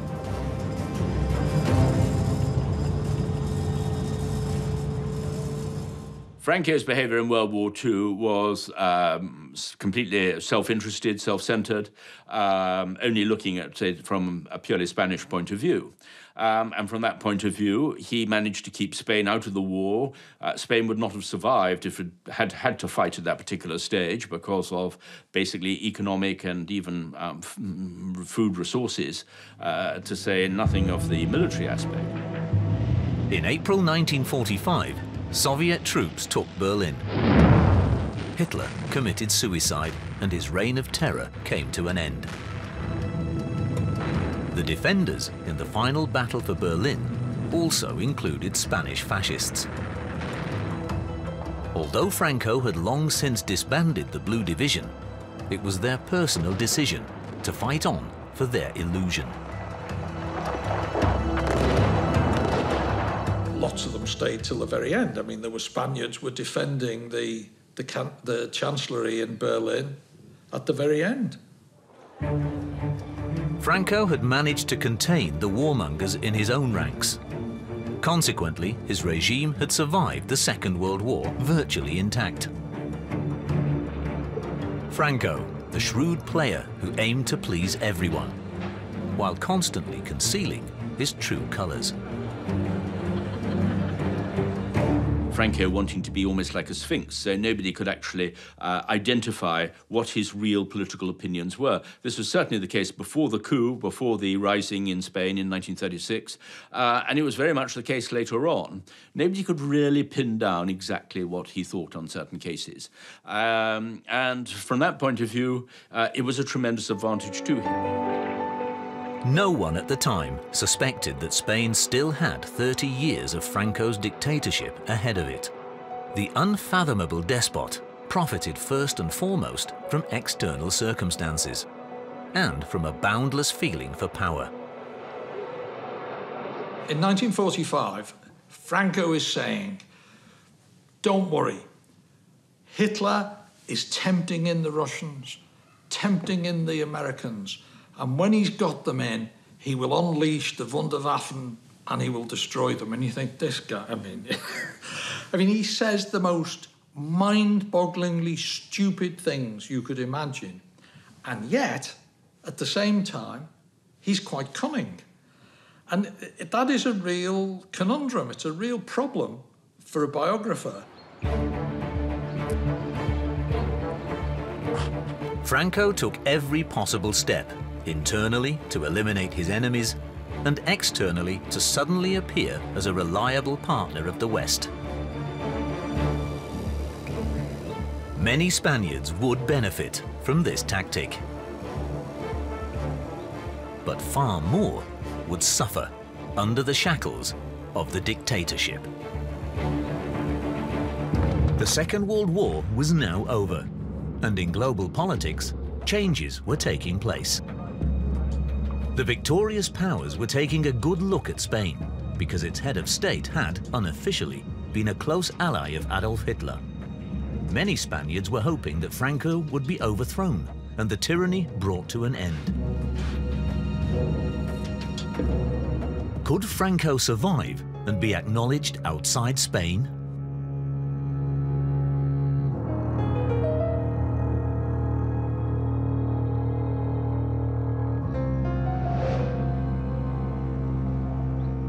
(1945).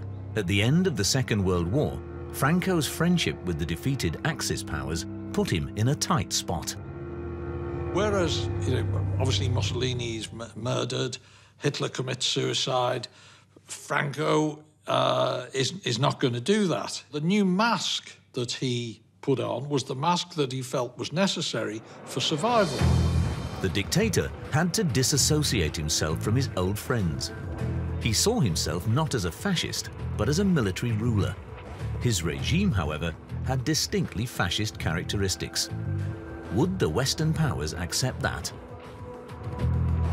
As early as July 1945, Franco had the Roman salute banned. Deceptively similar to the Nazi salute, it had been introduced by Franco himself. And he reshuffled his government.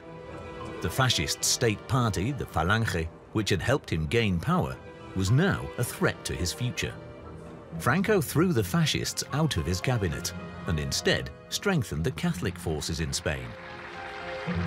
The appointment of a new foreign minister with close ties to the church was intended to appease the Western powers. Franco tenía una concepción que se dijo a los aliados. In reality, in Franco's eyes, the outcome of the Second World War was not so pivotal. He told the Allies quite clearly that what was really important now was the fight against the common enemy, communism, the destroyer of Christian and Western civilization.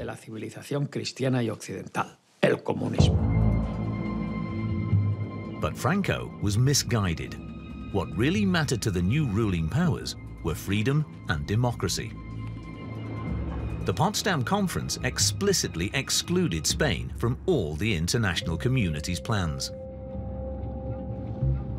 Soviet leader Joseph Stalin openly called for Franco to be overthrown. But the Western powers did not want another trouble spot in Europe. Even though they disapproved of his regime, Franco did not constitute an acute threat. So he was left to his own devices. It was assumed that the regime wouldn't last long, that sooner or later, and probably sooner, Franco's Spain would simply disappear. A close watch was kept on the dictator.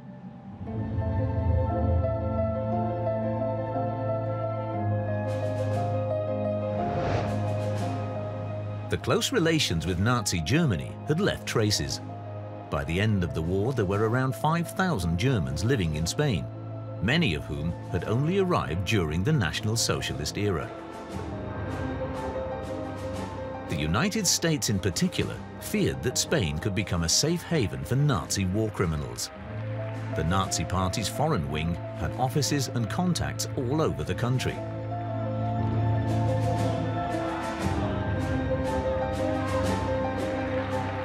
In the final months before Hitler's fall, more and more German Nazis had fled to Spain, and Franco had received them with open arms. Lufthansa operated daily flights to Spain until just a few weeks before the end of the war. The Germans controlled key industries in Spain and had established a close network. To curb German influence, the victorious powers wanted to seize German assets in Spain as reparation. In order to see this plan implemented swiftly, they promised Franco's regime 30% of the revenue. With German companies in Spain worth an estimated 400 million euros in today's money, it was a lucrative deal. The Spanish position was characterized by pronounced pragmatism. They ensured that they helped themselves to the bankruptcy assets of the Third Reich, always claiming that they had been pressurized to do that by the Allies, and pointing out that their own Spanish hands had been tied. This interference by the Allies annoyed Franco. However, the unexpected influx of money was more than welcome. And he sensed the opportunity to destroy German supremacy in the Spanish economy in an elegant way, and without even having to jeopardize his good relations with Germany, because he could hide behind the decision taken by the Allies.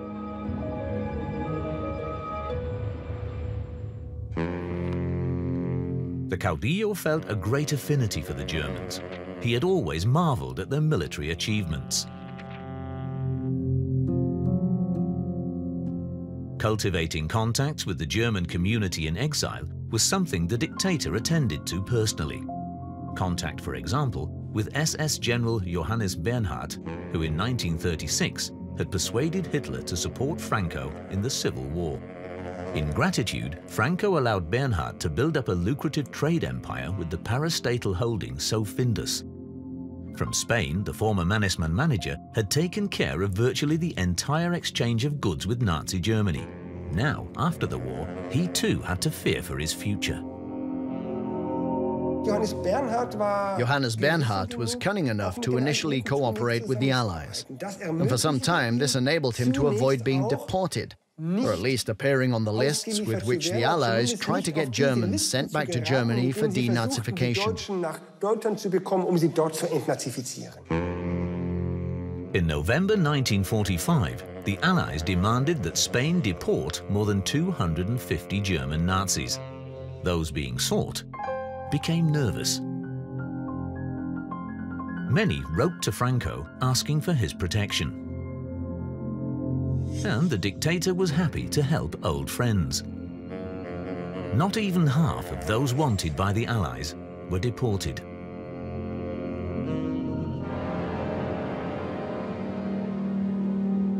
Another Allied wanted list drawn up in 1947 also contained the name of Johannes Bernhard, but the former SS officer was able to rely on Franco.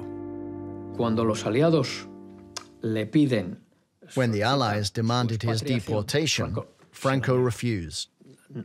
Instead, he made Bernhard a Spanish citizen and gave him a house in Denia. There, Bernhard led a comfortable life, far removed from events during the war.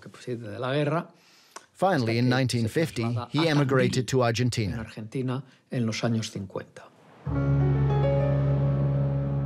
As financial security in his luggage, Bernhard had a valuable painting by El Greco, a gift from his patron General Franco. In 1948, Allied pressure to have Nazi war criminals deported lessened, and several hundred were able to abscond to South America. The majority headed for Argentina, where its dictator, Juan Perón, granted them political asylum. Attempts by the caudillo to give his regime a veneer of democracy were all too flimsy, because he even openly insisted that the Spanish people needed authoritarian leadership because of their mentality. Franco's closeness to former Nazis and Italian fascists was viewed on the international scene as a serious stigma. So, for the time being, efforts by the Spanish regime to become an equal partner for the Western powers had failed. This international isolation had dramatic consequences for the dictator and, even more, for the Spanish people.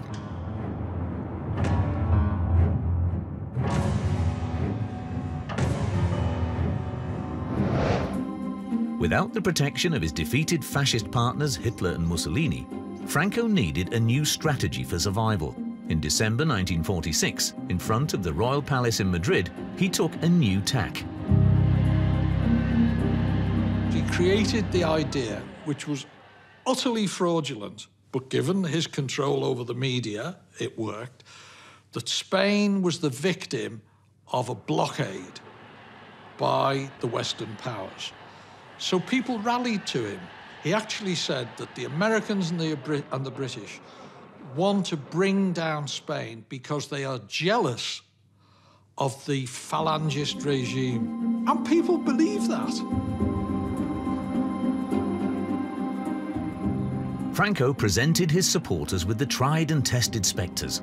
The decadent Western democracies and the Soviet communists were in league against Spain, and only he, the caudillo, could protect his people from the threat. During his time in Morocco, Franco had become convinced that he had been chosen by Providence to play a special role for Spain. And this also gave him a certain strength to survive this period. Above all, he was sure that he could give the country something it hadn't had for a long time: security and stability. The international community was unimpressed by the new, old sounds coming from Spain. In fact, the newly founded United Nations passed a resolution against Spain. Nearly all ambassadors were recalled from Madrid. Franco was to be put under pressure to pave the way for democracy. New resistance to the dictatorship was also germinating in Spain itself.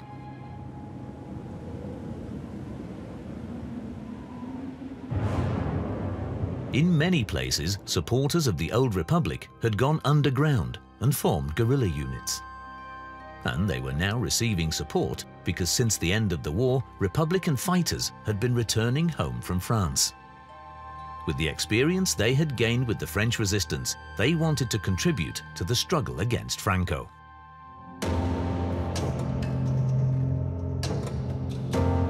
The anti-Franco movement was supported first and foremost by the Communist Party in exile.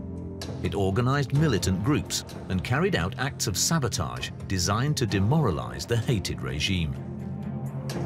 In León, resistance had flourished ever since the Civil War, and it was there in 1942 that the first official guerrilla unit in Spain was formed. Francisco Martínez joined it in 1944 as a 21-year-old.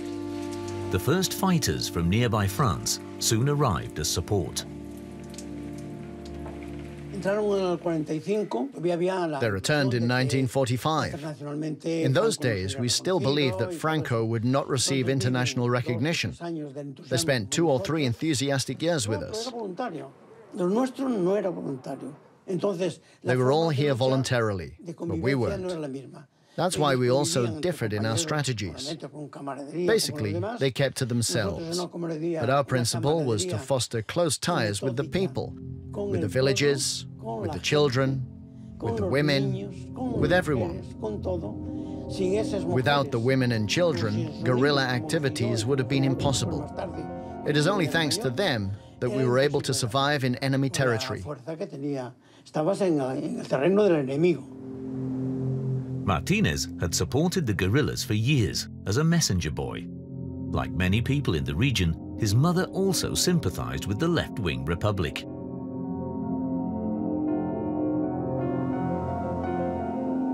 Regions with difficult terrain and a weak infrastructure offered the resistance fighters good hiding places. Guerrilla units were especially active in Spain's mountainous regions, but they also fought in some major cities like Barcelona, where independence for Catalonia was also a goal. Franco wanted to keep the political resistance under wraps, so guerrilla attacks were rarely reported by the state media. On no account was the resistance to strike a chord with the people.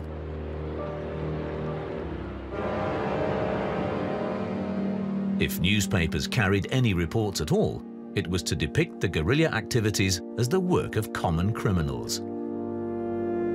Yet since 1947, the regime had been reacting with marked severity. The punitive activities of the secret police were designed to hit not only the fighters themselves, but also their families and those who supported them. They sent members of the secret police to mingle with the people and look for anyone who was prepared to betray us. At the same time, people no longer showed any enthusiasm for resistance. It all came together. The result was total failure without any prospects for the future. If we'd stayed for just 1 more year, they would have murdered us all.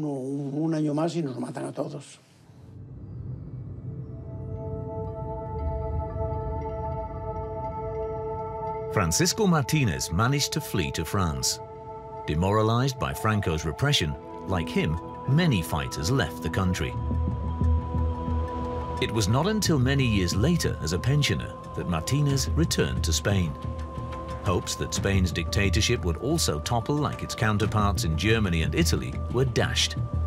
The Western powers had no interest in intervening in Spain, and internally Franco's power could not be shaken. Franco wanted to make sure that on the surface everything was calm and under control, even though appalling things might be being done in various sort of dungeons and cells, in prisons and in police headquarters. Part of the population stood behind Franco. and the opposition was brutally silenced. The repression after 1939 was far and away the worst in Spain's entire history. Europe has never seen the level of brutality which followed the Spanish Civil War. In the Civil War, Marcos Ana was a political commissar on the side of the Republicans. As a result, he spent nearly 23 years in prison. In the attempt to work through his terrible experiences, he began to write. We were taken to Madrid for sentencing and put in the cellars of the Directorate for Security. You weren't sent there to stay for long, but to be tortured, to point the finger at comrades, to be broken. The prisons were hopelessly overcrowded, the conditions appalling. Consequently, many inmates were used as forced labor outside the prisons. Others were eliminated by the regime. They arrested comrades every day, except Saturdays. In their hypocrisy, they didn't want to shoot people on a Sunday. On all other days, however, some of my colleagues saw the sunrise for the last time, and I lived in that hell. It's estimated that by the end of the Second World War, Franco's regime had executed 200,000 people. Often, the victims were shot without trial. Throughout Spain, nameless victims from the time lay buried anonymously. It was only in 1951 that activists began to open the graves. Since then, some 25,000 corpses have been recovered and identified. Only a fraction of those killed.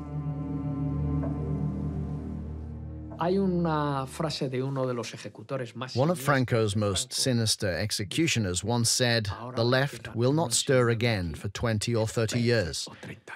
And it didn't.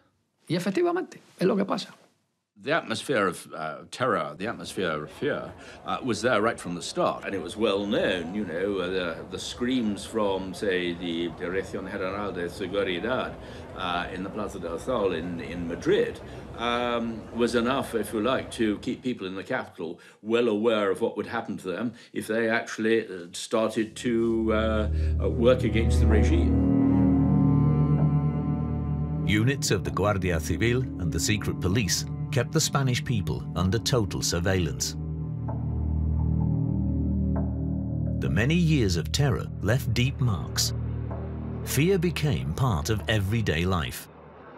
Many people preferred to stay well away from politics and focused instead on coping with their daily problems. Because the start of the post-war period had seen no change in the disastrous supply situation. A large proportion of the population continued to suffer from hunger and poverty. How could anyone still believe the regime's promises? The isolation policy was clearly making everything even worse.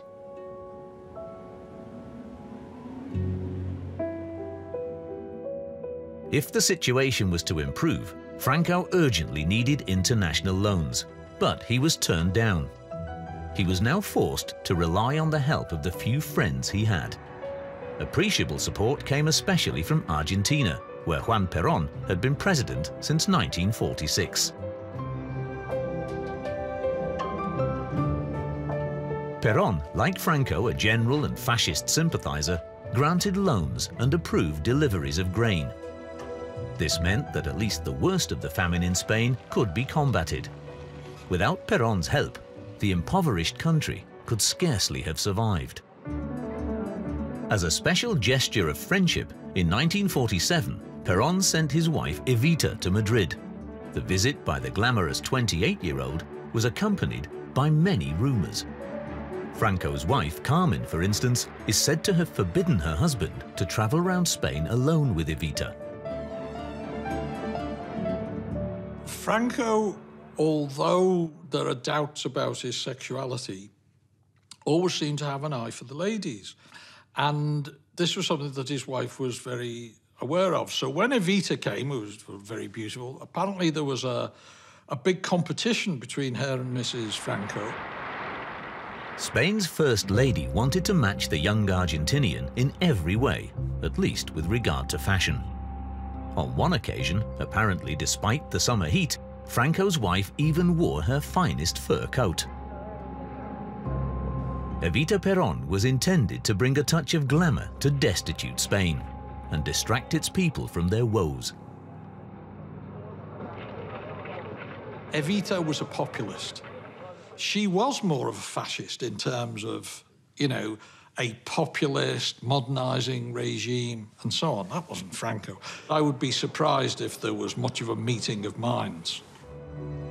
Franco was happy for Evita's great popularity to let him too appear in a glittering light. For the dictator, this was the first important state visit after the Civil War.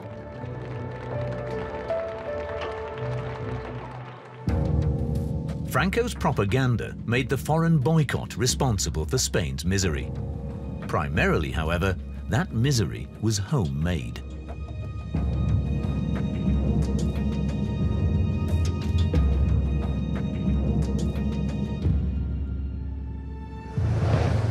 Since 1939, Franco's regime had aspired to self-sufficiency, total independence from other countries. But this policy had led Spain down a dramatic blind alley. In industry and agriculture, there was a shortage of everything. The way that Franco's propaganda tried to blame an international sort of bloc against it was, of course, trying to make a virtue out of necessity, trying to say that this was sort of ideological and all the rest of it, when in fact the incompetence of the running of the economy was abysmal. Spain was still an agricultural country. It lacked all the prerequisites for a self-sufficient economy: raw materials, infrastructure, and the necessary expertise.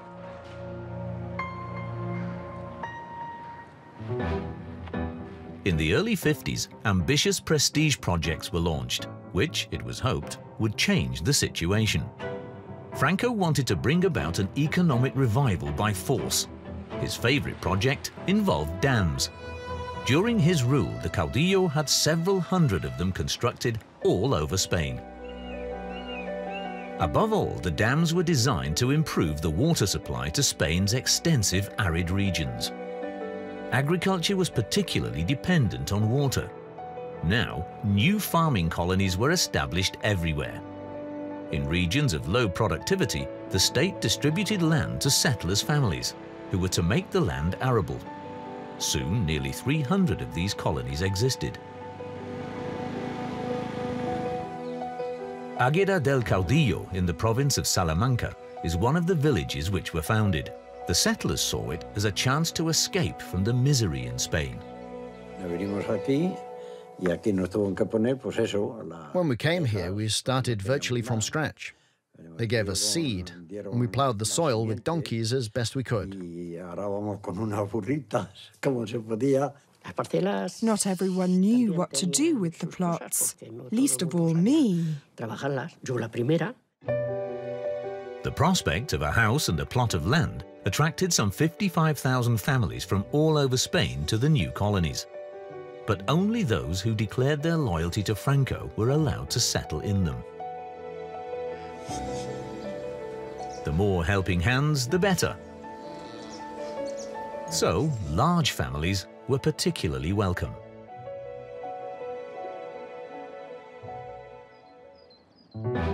It was important to the buffeted regime for the colonization program to be a success. The expectations placed on settlers were high. Good harvests, it was hoped, would finally put an end to the famine. The dictator opened the colonies personally, a special honor for the new farmers. I thought it was great because there were lots of people there. And then the Generalissimo, you know, Franco, he stood up there and spoke to the people. As a child, of course, that really impressed me. I couldn't believe it. My goodness, what a man.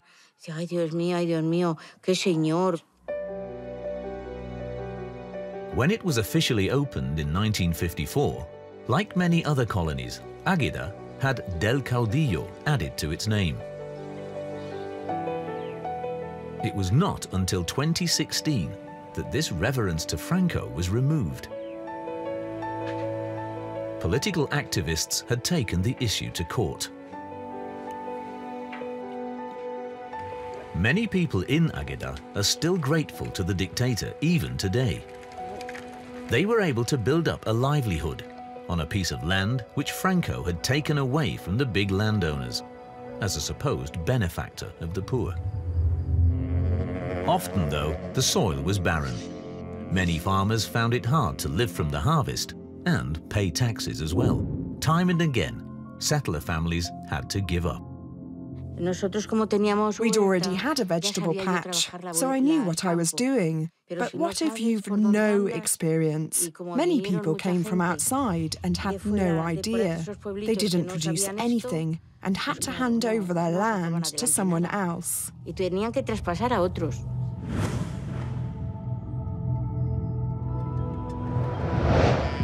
Franco's propaganda sold the colony program as a successful land reform. But in reality, yields were well below expectations. The winners were the wealthy big landowners who still pocketed substantial compensation for land that was worthless.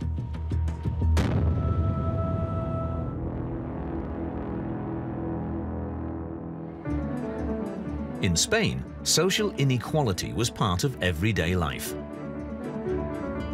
Nepotism and corruption ensured that the upper class retained its privileges. While millions starved, the elite wallowed in absolute luxury. Franco's family was no exception. Carmencita, the dictator's daughter, had an extravagant lifestyle, and his siblings were involved in suspect business dealings. Franco himself was not too concerned with luxury. He profited in a different way. By enabling his minions to live off the fat of the land, he ensured their loyalty. Since he himself was corrupt, he regarded it as perfectly normal for people to be bought off. Franco's wife is regarded as the central figure in this system. Doña Carmen had a major influence on decisions taken by her husband, and she enjoyed her power to the full. It is said that whenever she went anywhere, in Spain, she'd go to jewelers' shops and she'd say, oh, that's a nice piece, I like this and whatever. And anyone who claimed that, for the bill to be paid would suddenly find they were subject to tax inspections. Many decisions in Spain were taken not by institutions, but by individuals with power. So good contacts were helpful. People's abilities to set up businesses, to import various items, all depended on who you knew within the movement or within the national bureaucracy. I think in Spain, the corruption was so great, particularly at higher levels in the administration, that it was actually making any form of economic development almost impossible. Other European countries like Germany benefited in their reconstruction from the Marshall Plan. Franco's Spain was denied this help, but other prospects soon presented themselves.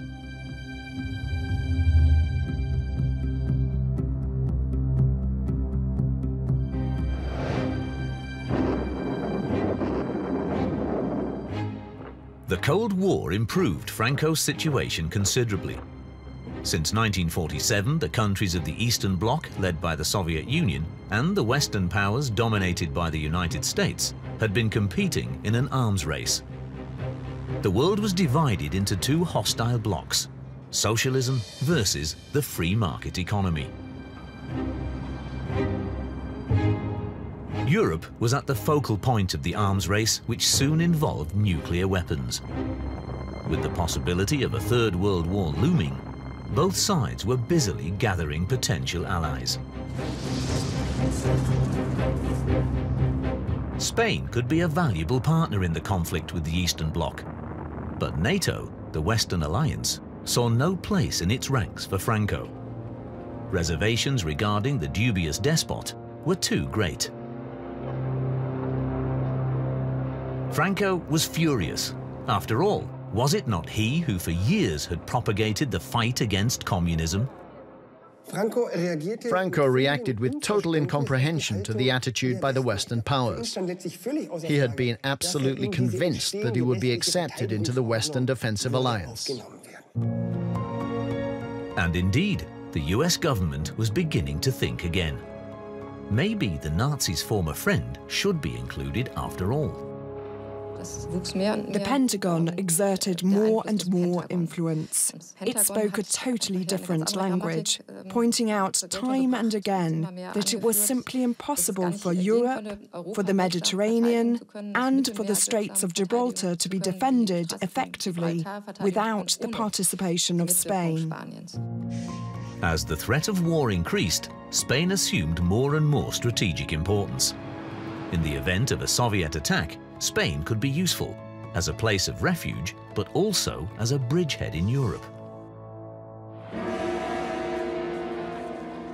In 1950, the Korean War broke out, making the situation even more critical.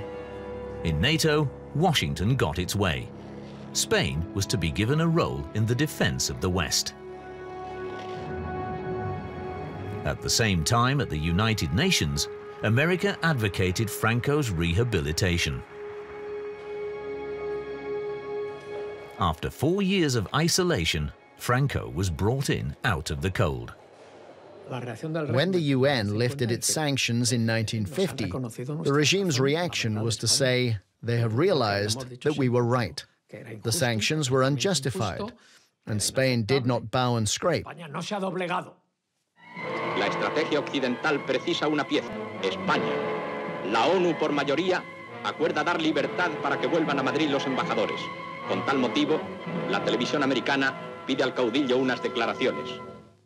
Si para el mundo tiene hoy extraordinario valor el que el comunismo no se haya sentado en este extremo occidental de Europa, creo tener derecho a que se corrijan los yerros que con nosotros se cometieron. The boycott and isolation had ended. Foreign ambassadors returned to Madrid. And the people of Spain waited full of hope for an upswing.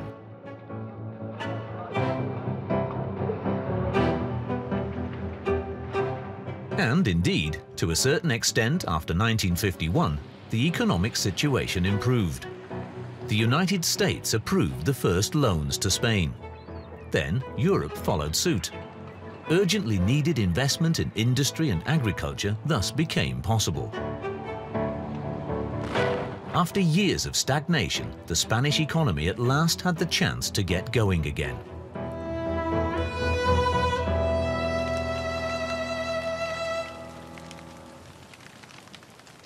And it wasn't only the political situation that was kind to Spain.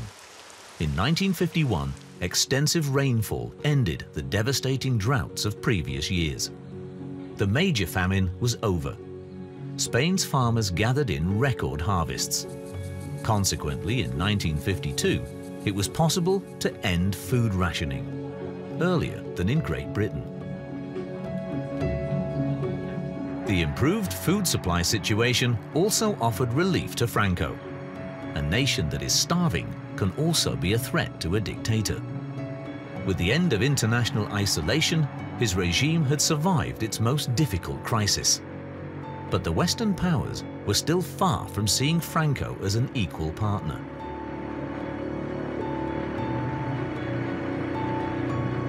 The Western democracies never really acknowledged the dictatorship. They didn't want it. They tolerated it. They did business with it. But they told Franco quite clearly, until you respect basic human rights, and until you have a democracy like ours, we do not want you. End of story. The international community of nations still saw the dictator as nothing more than a necessary evil. So Franco now began to focus more on the power of the Vatican.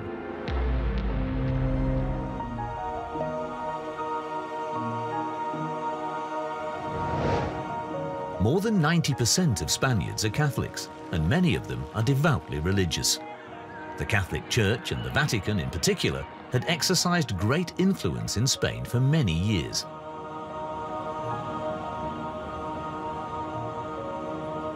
Franco sought a concordat, a treaty with the Holy See. On the one hand, this would have a domestic impact. But on the other hand, a concordat would also make an impression internationally. It would enable Franco's Spain to present itself as a Catholic country within the framework of worldwide Catholicism. A concordat would underscore Franco's temporal and religious claim to power. A cunning tactician, he was well aware of the worldwide influence of the Catholic Church. The important thing was that Franco was seen to go to Mass. I mean, I don't think Franco was remotely religious. In 1953, a new concordat was signed between Rome and Spain. The left-wing republic had terminated the old treaty in 1931.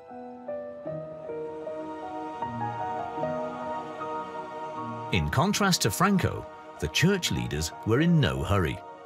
Initially, the Vatican was hesitant to bind itself officially to the dictator, but the agreement assured the clergy in Spain of extensive privileges.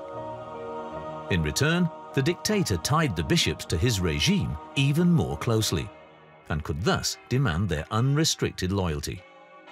For many Spaniards, the alliance between state and church was to have far-reaching consequences.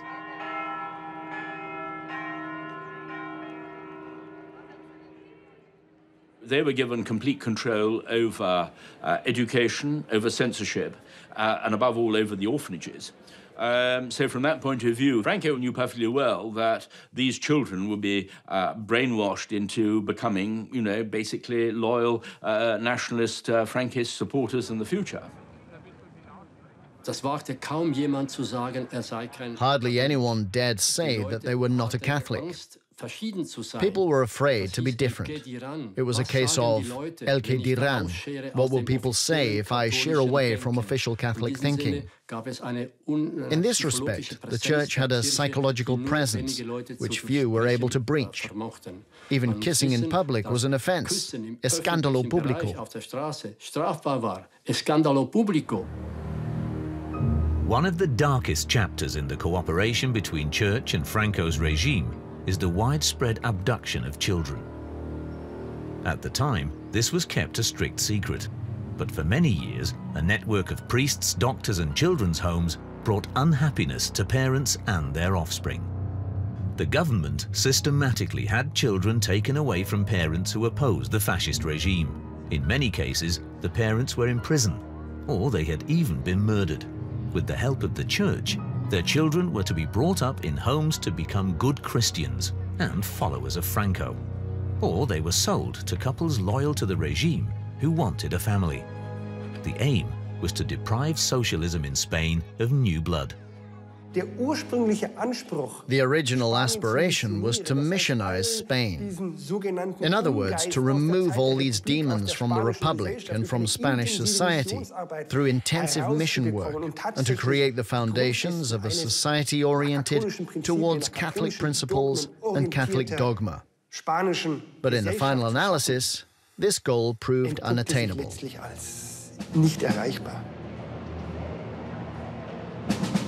In the early 50s, the missionary motives gradually faded into the background. By then, the Franco regime had already taken children away from 30,000 women.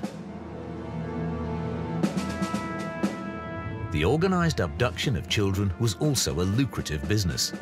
Nurses lied to mothers, telling them that their child had died soon after birth. This deception was necessary because the burial of an infant dying after its first day of life had to be documented. This way, the crime could never come to light. The sinister adoption business even continued until the late 90s, long after the Franco dictatorship had come to an end.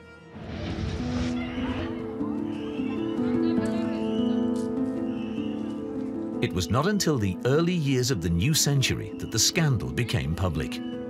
Since then, many Spaniards have been plagued by the question of who their true family is. Pilar Navarro helps the victims of organized child abduction in their search for truth. Her own daughter was stolen from her under the Franco regime. I gave birth to my child in a private clinic run by the Sisters of Charity. She lay at my breast, but they took her away from me straight away. I was told that she had respiratory problems and needed to be put in an incubator.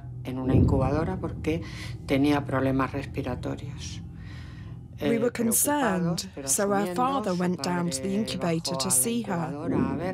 When he asked to see her a second time, a nun told us that the clinic lacked the necessary technology, so they had to transfer the child to another hospital. Less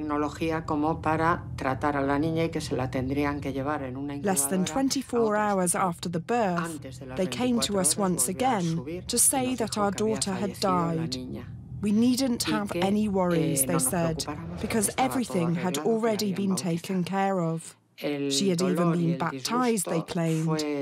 We were so overcome with pain and grief that we never imagined she might not have died, that we should perhaps have questioned what the nuns told us. In many respects, hospitals run by nuns traditionally had the best reputation. Eficiente, limpio, etcétera, etcétera. Pilar Navarro is still searching for her daughter. Hospitals and the church brush her off and refuse to provide any information. But she refuses to give up. Indeed, since 2017, Pilar Navarro has also continued her fight through the courts. The state has given us no help whatsoever. The families affected and the children who were stolen have received no assistance in taking vital steps in their search. The people who committed the crimes are being protected. But those affected are joining forces. The number of children who were stolen is put at 300,000. False birth certificates, DNA samples, statements from nurses or from parents who bought children. It is with information of this kind that the Public Prosecutor's Office will be carrying out its investigations.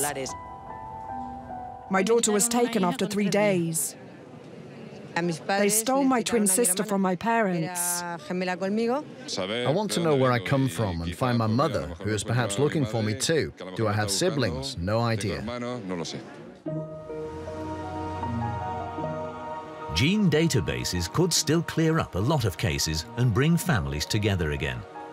But there is only a slim chance that most of those who are guilty can ever be brought to book.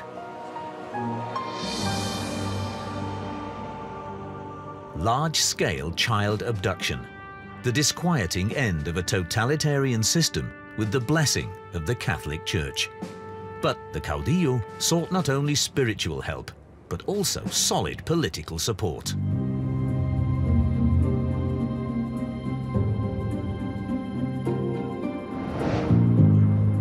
The Cold War made Franco an important strategic partner.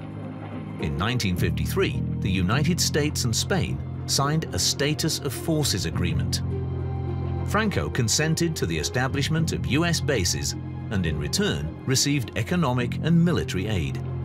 The Americans had thus achieved their goal, and without the Spanish dictator becoming a member of NATO.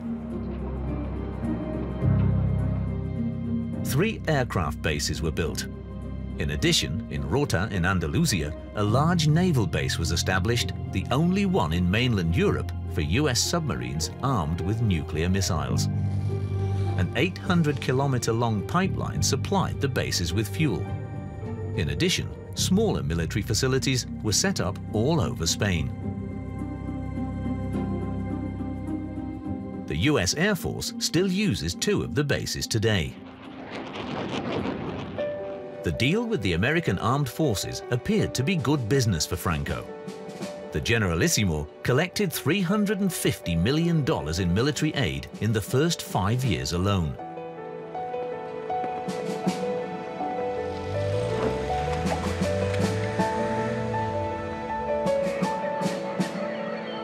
The economic aid he received consisted of food, animal fodder, and artificial fertilizer, as well as raw materials for manufacturing consumer goods. And wherever it proved useful to the Americans, Spain's infrastructure was also improved. Spanish propaganda celebrated the signing of the treaty as a major triumph, and Franco as a far-sighted statesman. But critical voices were also raised. When objections were being made in Spain in terms of, do we want nuclear-armed American aircraft to be stationed next door to Madrid, all of these kind of objections.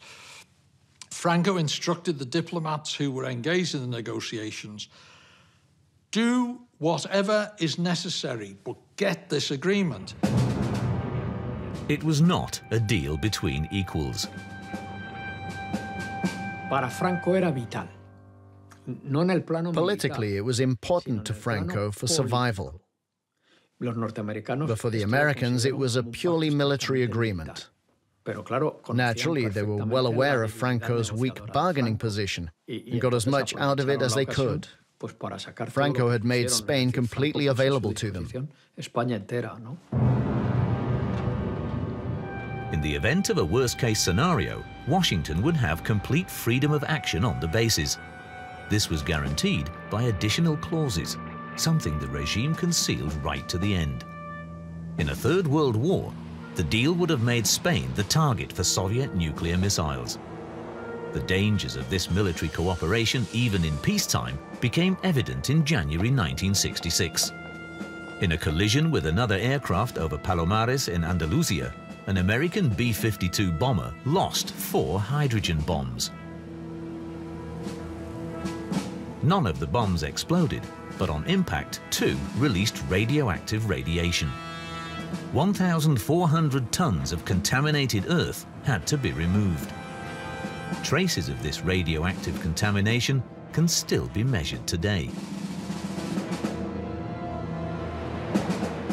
It was not until 80 days later that the 4th bomb was salvaged from the sea. The people of Spain were told virtually nothing about the magnitude of the accident. Secretly, however, even the dictator was furious at the clauses in the Status of Forces Agreement. The American services in return were small comfort in view of the immense safety risks for Spain. On the quiet, Franco would complain. He'd say, the only good thing the Americans have done is bring business for prostitutes. But the deal with the United States also had a global political dimension. Washington and the Vatican had now signed agreements with Franco. This meant that the victor in the Civil War had at last achieved some international recognition. And in 1959, US President Dwight D. Eisenhower even paid a visit to Franco's dictatorship. When Eisenhower came to visit, you can see Franco is crying. It's a kind of endorsement of his ambition. Here I am with the greatest man on earth, and I'm his equal. Franco saw himself in the company of the Western powers. Well, for the opposition, of course, it was extremely depressing in a way because they had hoped that the regime would simply collapse out of its own incompetence. Eisenhower's visit was a kind of accolade. It was of major importance to Franco personally. It finally secured his power position in Spain. Franco, it seemed, had shed his fascist reputation. But what was the dictator planning for Spain's future?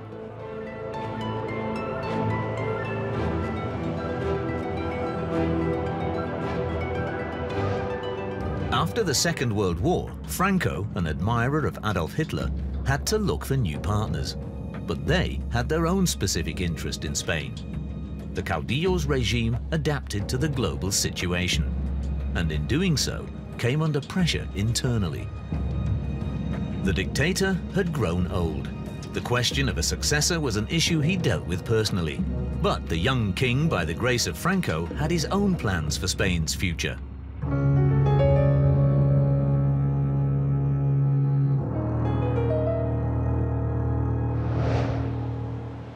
After many years of stagnation, in the 1950s, Spain too experienced an economic upswing, boosted by capital from abroad.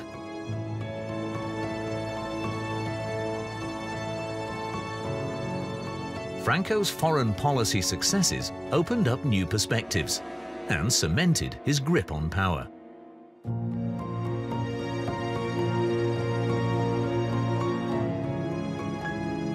The dictator ruled like a monarch. The El Pardo, the royal palace, served as a perfect backdrop. Here, self-confident and aloof, Franco took center stage.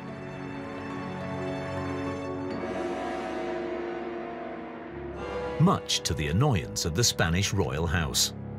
In the unrest that preceded the Civil War, King Alfonso XIII had gone into exile.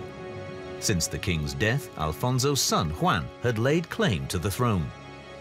From his residence in Portugal, he insisted that Franco keep an old promise and re-establish the monarchy. Franco never intended to restore the monarchy because it would have diminished his own power. However, to keep the monarchists happy, in 1947, he passed a law which was called the Law of Succession, which declared that Spain was a kingdom, but that it was a kingdom without a king, that would have a regent in the person of Francisco Franco Baramondi. But Don Juan secured a perspective for his family's future. In 1948, he agreed to send his son, Juan Carlos, to Franco. His own liberal views ruled out Don Juan himself as a successor.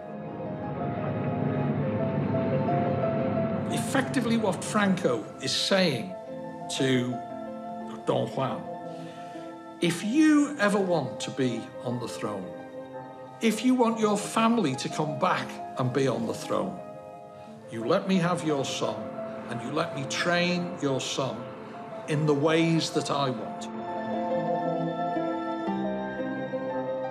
Franco took Juan Carlos under his wing.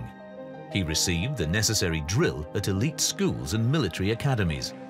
The prince was a kind of security for the dictator. He protected Franco from any over-hasty claims by the royal house. The caudillo regarded his own claim to power as incontestable. Franco saw himself as absolutely essential to the peace of Spain. And like any long-serving dictator, he always felt that as soon as he was gone, there was going to be chaos. Franco was convinced that the people stood behind him. Thanks to foreign aid, living conditions in Spain had improved. Surely that had to ensure loyalty.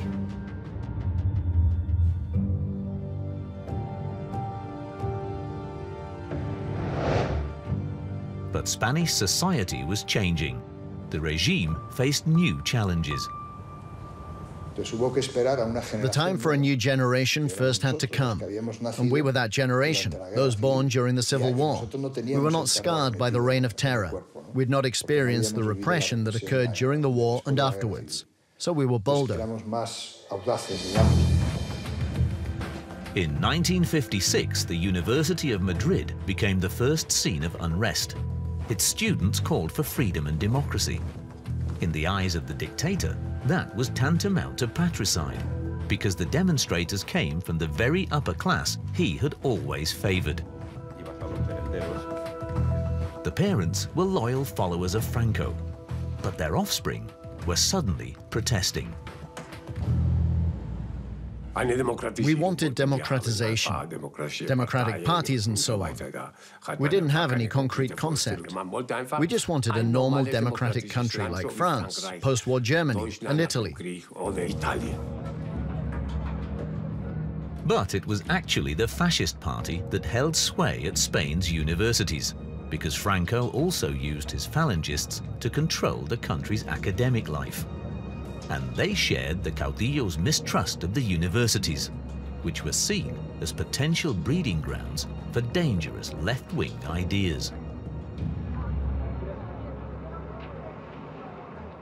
The student protests in Madrid had to be ended as quickly as possible, if necessary, by force. The Falange was afraid of the protests gathering momentum, so it occupied the university. When I arrived, it was full of armed Phalangists in uniform. They'd taken over the entire university. We students were sitting in a lecture theatre when the Phalangists suddenly began to pummel us. We put up resistance, and a real battle ensued. Tables and chairs were smashed. We picked up the chair legs and attacked the Phalangists with them. The university was completely taken apart.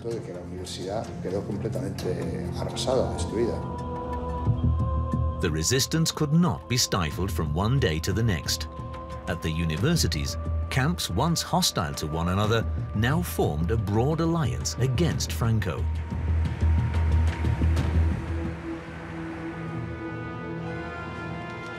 The police had been ordered to cut back on torture and political murder. This gave the workers more and more courage to resist.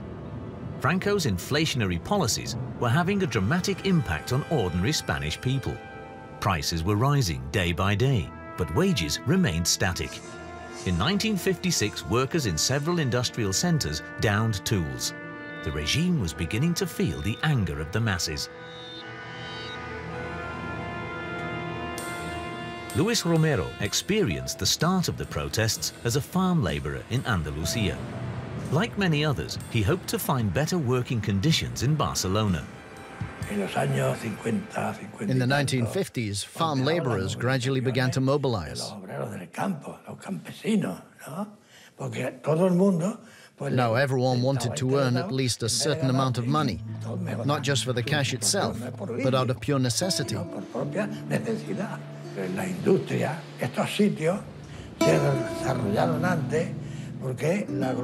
Things moved a lot faster in industry because more labor was needed there. So lots of workers came together. In a factory, it was much easier for us to protest and make demands of all kinds. But the strikers and demonstrators did not represent all Spaniards. Many were still Franquistas.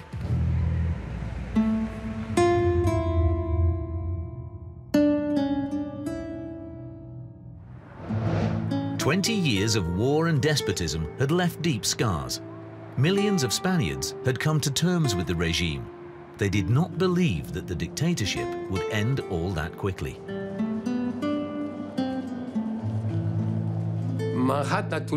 After Spain signed the agreement with the United States, that was regarded as unlikely. As long as the Americans supported Franco, the regime would not simply embrace democracy, which is what many people in Spain wanted. So they simply focused on everyday life instead of thinking politically. For many, football was a welcome distraction. In the mid-50s, the international successes of Real Madrid and Barcelona were celebrated frenetically. The emotional experience of sport united the nation, especially as the state had no influence over what happened on the field. Most Spaniards were more interested in their local club than in big politics.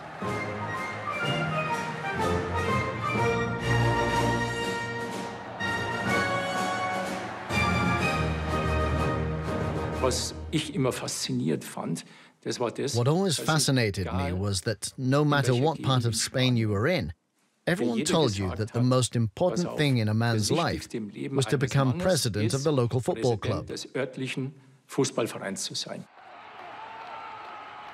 Franco's propaganda machine quickly realized the potential that presented itself and sought close relations with Spain's top clubs. Their triumphs were to be Franco's triumphs, success in which the caudillo could bask. Football is popular worldwide, and the dictatorship also used the sport to polish its image abroad.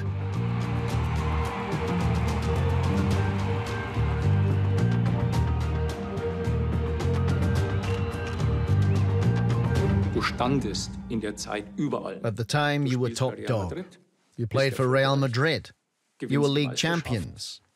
You're the best, they said, the greatest. After all, we represented Real Madrid, and whether you were a foreigner or not, you also represented Spain. Naturally, strict guidelines were laid down as to how we had to behave.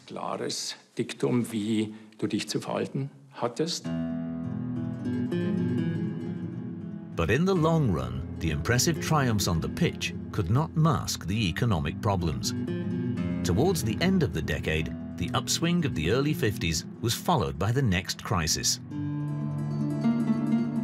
Because of Franco's inflationary politics, prices soared. Now it wasn't just the lower classes who faced impending poverty. Half the country was affected.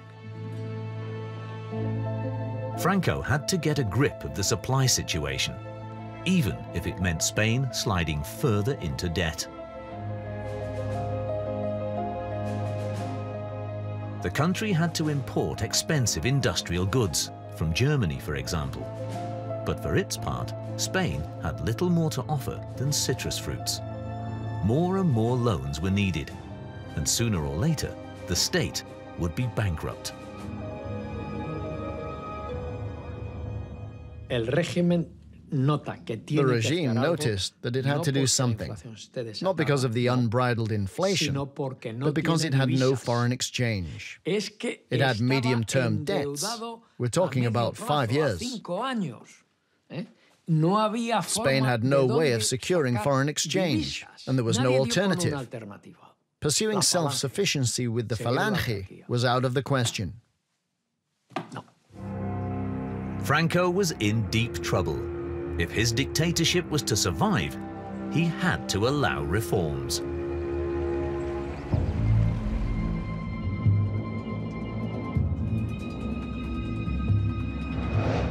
In 1957, the dictator took drastic measures and replaced 12 out of 18 ministers. For the first time, he filled cabinet posts not with minions, but with experts. Franco is 65. It's the time when most people retire. Things have changed. Franco is no longer capable of running such a society. He needs technocrats. He needs technicians who will do the job. The new ministers had a radical plan. They wanted to open up the Spanish market internationally so that the economy could at last develop. The aim was to improve living standards and thus stifle protest. Many of the reformers belonged to Opus Dei, a lay organization of the Catholic Church, whose members were regarded as particularly secretive. In Spain, Opus Dei was especially powerful. With Franco's indulgence since the early 50s, more and more members of Opus Dei had been occupying key positions in government and society. In its own educational facilities, the Catholic organization trained young people for leadership roles and imparted an elitist conception of the world. Its founder, José Escrivá, had set his sights on Spain's highly educated elite right from the start. This is where he recruited his followers. The aim was for them to occupy key positions and control the state's destiny. Opus Dei gave Franco's conservative Christian course its full support. There was no question of them having a completely free market, because being Opus Dei, the one thing they did not want to have was anything which was basically anti-regime or anti-Catholic in that particular way, so it was extremely controlled. The planned reforms were solely of an economic nature. They were designed primarily to maintain the dictatorship. But even so, the pious gentlemen had a lot of trouble convincing Franco of their plan. It was made plain to him that he could no longer drive in his car because the country had no petrol. The supplies weren't forthcoming. He was also told that as people became increasingly dissatisfied, political unrest would increase. Only then was he prepared to accept economic change, but he never actually supported it. The driving force behind the reform was a long-standing, loyal supporter of Franco, Admiral Carrero Blanco, a Catholic who had paved the way for Opus Dei to enter the regime's leadership circle. Franco felt that at last he had found somebody who would perpetuate his regime and his idea of total political and social stagnation. Up to this point, the regime in Spain had been oriented entirely towards its head, the caudillo Francisco Franco. This made it vulnerable. Carrero's technocrats were now thinking of the future. Who would succeed Franco one day? In their eyes, Prince Juan Carlos was merely one of several candidates. His liberal father, Don Juan, could have a negative influence on the young man. So, Franco too had his doubts about Juan Carlos's loyalty. Could he really trust his protégé? Franco was nearing 70, which fueled speculation about his successor. The dictator's family also drew public attention. When Franco's daughter Carmencita presented the caudillo with a grandson, the race for the throne again seemed totally open. Franco himself never said a word. He didn't want to rush. Instead, he continued to keep a quiet watch on the candidates. The reformers of Opus Dei knew that the future of the regime also depended on their success. Only an end to the economic hardship would break the people's desire for freedom and their spirit of resistance. But initially, opening up the market only aggravated the crisis. Many found it even harder to feed their family. Once again, the main victims were the workers and small-scale entrepreneurs. Thousands lost their job. Many businesses suddenly became unprofitable and had to close. So it became clear that something had to be done about these people who had become unemployed and who constituted an unrest factor.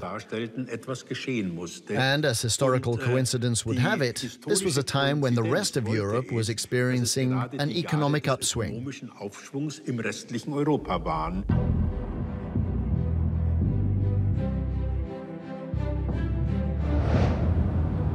Industry was booming virtually all over Europe, but not on the Iberian Peninsula.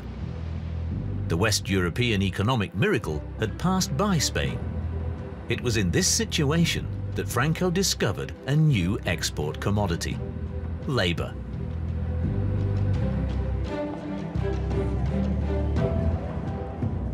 The main destination countries for Spanish work immigrants were Switzerland, West Germany, and France. Great Britain and the Benelux countries also accepted guest workers from Spain. In the 1960s, nearly 1.5 million Spaniards left their homeland, a historic peak. At first, West Germany reacted cautiously to inquiries from Franco's state, placing more faith instead in workers from Italy. It was not until the early 80s that the government in Bonn also concluded a labor recruitment agreement with Madrid. In Köln richteten sich unsere Kameras auf 2 Sonderzüge mit mehr als 1100 spanischen und portugiesischen Gastarbeitern. Wie kein anderes europäisches Industrieland ist die Bundesrepublik mit ihren mehr als 600.000 freien Stellen auf sie angewiesen. José Beltrán only returned to his Spanish homeland as a pensioner. Today, he looks after the interests of guest workers worldwide. At the age of 25, Beltrán left Madrid for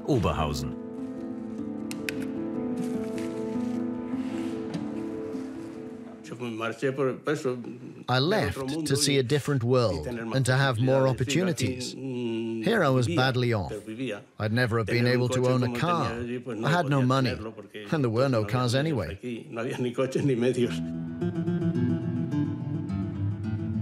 In 1962, he quickly settled in with a German family. But many of his colleagues regarded their time abroad merely as a temporary phase in their lives, just a brief stay.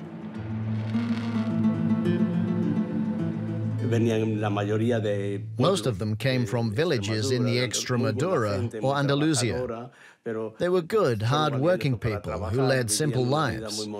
They wanted to return to Spain quickly with the money they had saved, because they'd left their families and their children behind. That was tough.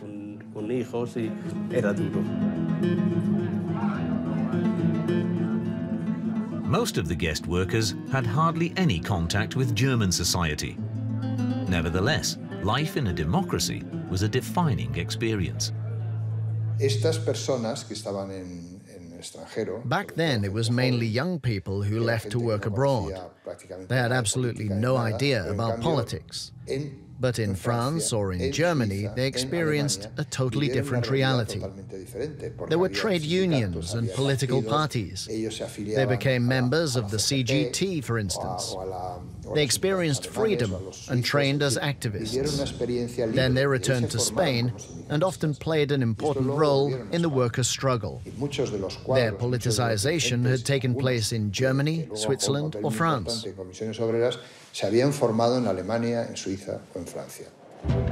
The money from guest workers was extremely welcome in Franco's Spain. But their experience of the freedoms of the West could prove dangerous. Franco placed his faith in patriotism. Quiero hacer llegar mi voz con la felicitación y los votos de la patria a los españoles más alejados, a los dispersos por el mundo, a los trabajadores que persiguiendo un bienestar mayor trabajan fuera de la nación, con la promesa para todos de seguir forjando la patria grande que, corrigiendo injusticias, derrame sus bienes sobre todos los españoles. Para todos, el abrazo de la patria y el mío personal. In order to bind the guest workers to their homeland, holiday trips to Spain were offered, along with lots of small presents. The Spanish government sent show groups, on Christmas Eve, for example, to places in Germany where lots of Spanish people lived. It was like a small Spanish celebration. They did it to ingratiate themselves with the Spanish guest workers, who sent a lot of money home, and in doing so helped Spain out of its economic crisis.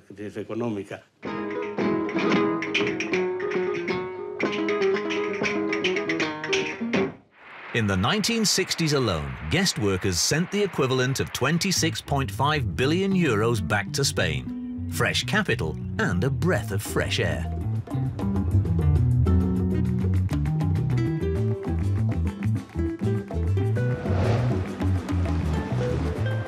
The end of protectionism at last paid off. Spain received more loans from abroad and also achieved greater revenues itself.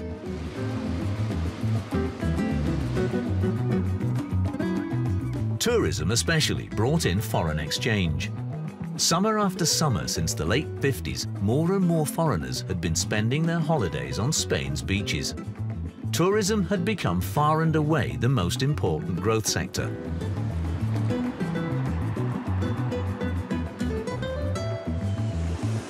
Back then, many Germans discovered Mallorca, which soon became their favorite island. Former tour guide Hans Birkhäuser experienced the early days as Mallorca developed into a holiday paradise with dubious experts from abroad.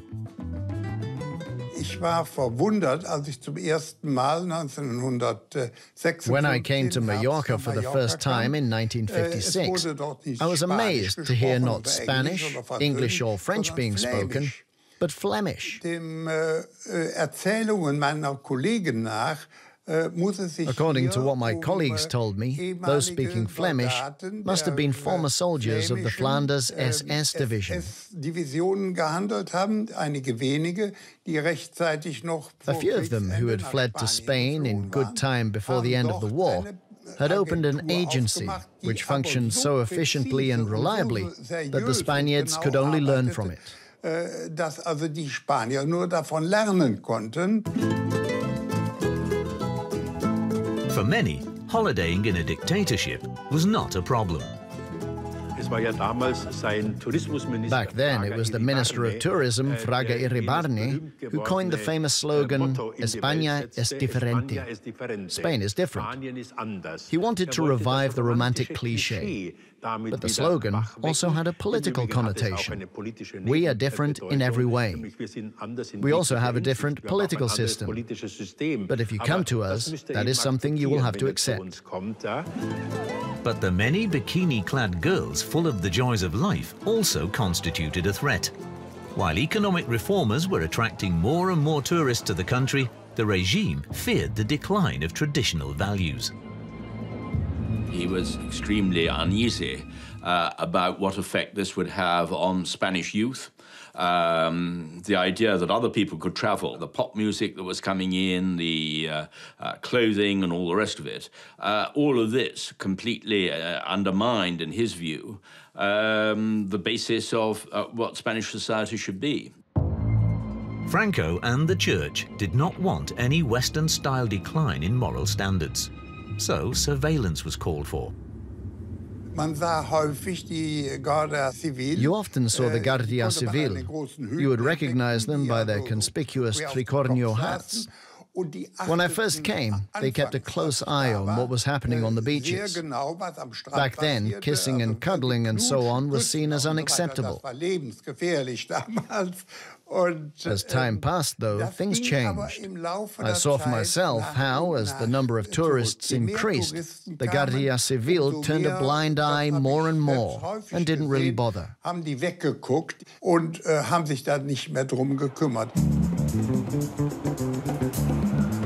Tourists were into sun and fun.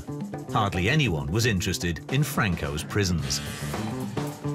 Jeder zweite deutsche Flugtourist hat oder hatte in diesem Sommer ein Ticket für Mallorca in der Tasche. An manchen Tagen bringen annähernd 100 Charter- oder Linienmaschinen 10.000 Touristen auf die Sonneninsel. Thanks to inexpensive package offers, more and more holidaymakers could afford to fly to the Mediterranean. By 1960, the annual number of tourists had already reached 6 million. And the boom continued. With hotel capacities on the Mediterranean stretched, the government had to react.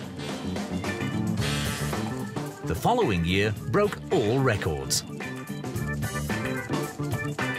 By 1975, the number of tourists had increased fivefold to 30 million a year.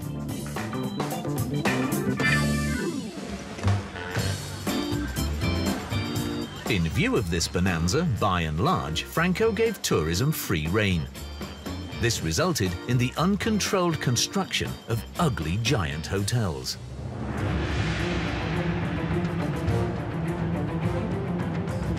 Many Spanish people were far from happy at their coasts being concreted over.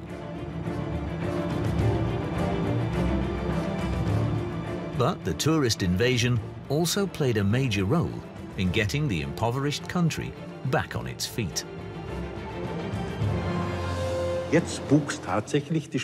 Spanish economy now grew in a way that was unique in the 20th century.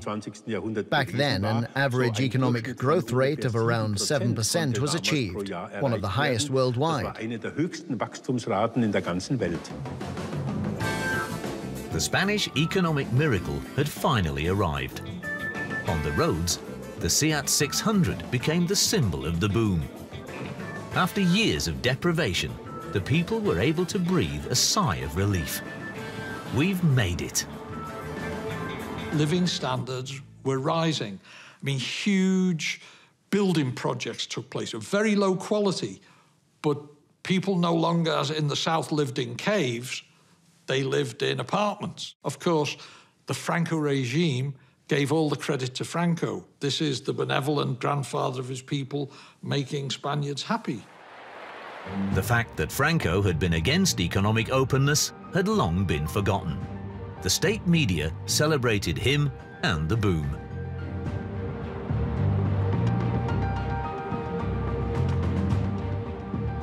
Had the men of Opus Dei achieved their goal? Had growing prosperity muffled criticism of the regime? Either way, the aged despot felt untouchable. Now, more and more, Franco was leaving the drudgery of day-to-day politics to his ministers. First and foremost, to Luis Carrero Blanco. As vice president, he had actually been ruling the country since 1967. From that point on, Franco becomes a symbolic head of state. You know, all he does, he obviously spends a lot of time hunting, a lot of time fishing, huge amount of time watching TV. He has 17 televisions. Spanish propaganda kept secret about Franco's excessive TV consumption. Instead, it portrayed his success at hunting and fishing. The grey-haired caudillo was now over 70, and he liked himself more and more in the role of grandfather of the nation.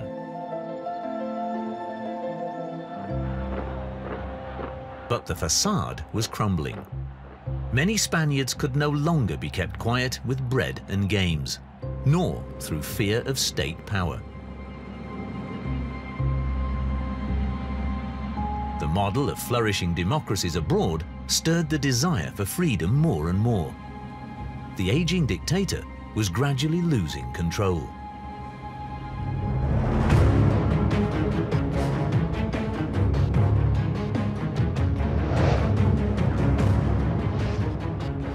Spanish society was changing. Young people in particular were protesting. Now, it wasn't only economic, but also political reforms they wanted.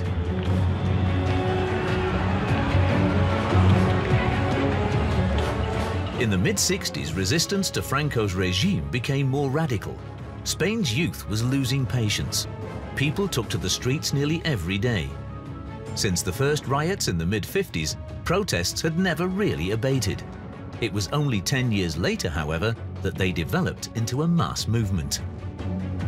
At the time, it even encouraged older people to participate and become organized. Many separate organizations emerged. There were citizens' initiatives, as well as political parties, covering a wide range of ideologies.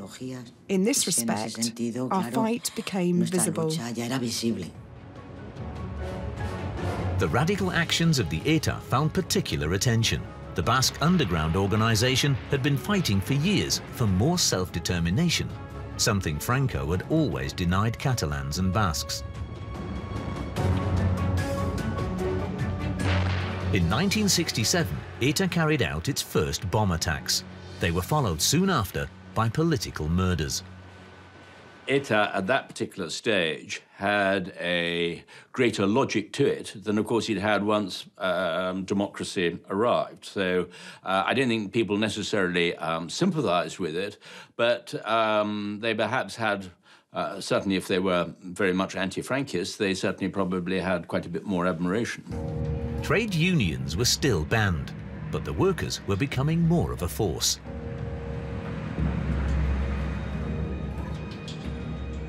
Now it was no longer about pure survival. Their protests had become more political, and their goals were more ambitious. The workers' movement gradually developed into the most dangerous form of opposition to Franco.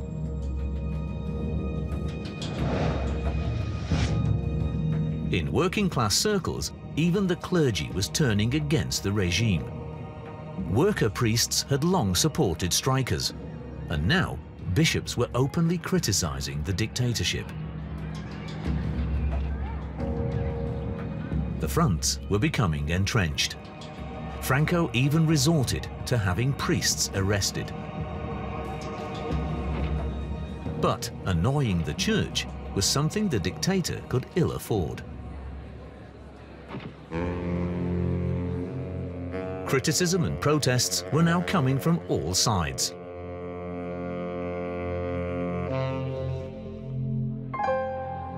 Franco desperately tried to get the people behind him. Esta batalla por la paz nuestra, la que disfrutamos en el seno de nuestros hogares, es responsabilidad de todos y de cada uno de los españoles. La fidelidad permanente a estos ideales constituye nuestra interna fortaleza y no debéis tolerar nunca que nadie, ni fuera ni dentro, trate de destruirlos. By now, though, conjuring up the old spectres and conspiracy theories only had an impact on inveterate supporters of the dictator. In Spain, one question was becoming more and more pressing. Who will succeed Francisco Franco?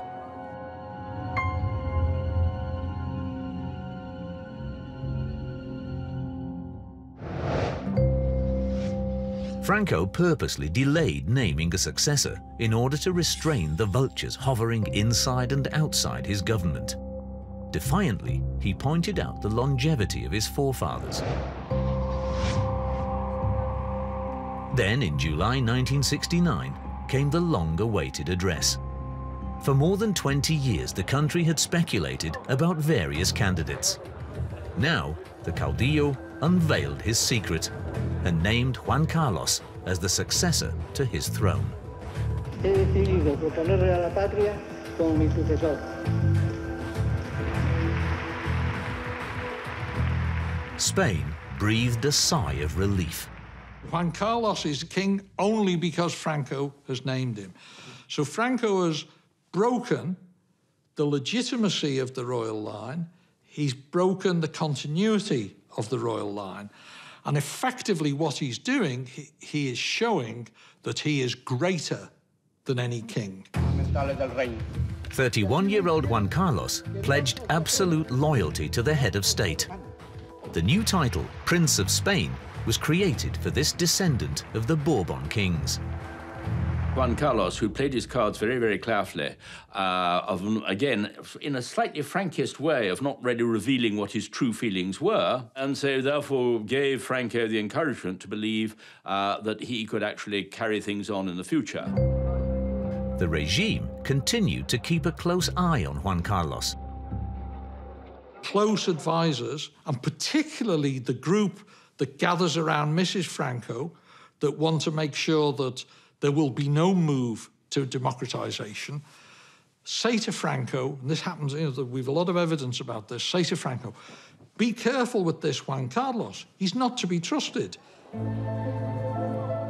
Franco's wife, Carmen Polo, was regarded as the center of the widespread nepotism. She and the Franco family's favorites were afraid of losing their privileges. Franco believed that he had young Juan Carlos under control because he had placed Luis Carrero as the head of government at the prince's side. The experienced hardliner was now also officially responsible for day-to-day political business and totally endorsed Francoism. Franco was convinced that his political heritage was secured, even though the regime was clearly unable to find any solution to the problems it was facing. The dictator was not prepared to introduce any democratic reforms. He again placed his faith more in the old methods, terror and violence. Often a demonstration consisted solely of us quickly shouting a few slogans in the street and then beating a hasty retreat.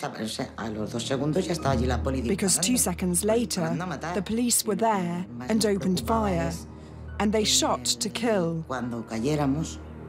The most important thing was to say nothing if we were arrested. We had to remain steadfast in order to protect our comrades. Felisa and her fellow campaigners were repeatedly arrested and tortured for days on end. In the rest of Europe, the '68 generation was cheerfully embarking on a new beginning. But in Spain, people continued to disappear without trace. Ich habe in dieser Zeit, die ich noch Franco leben. During the time when Franco was in power, I often learnt that friends and relatives of players had been abducted or had disappeared. Because we had players from all over Spain. Things like that happened everywhere. Information from the regime's torture chambers leaked out more and more often.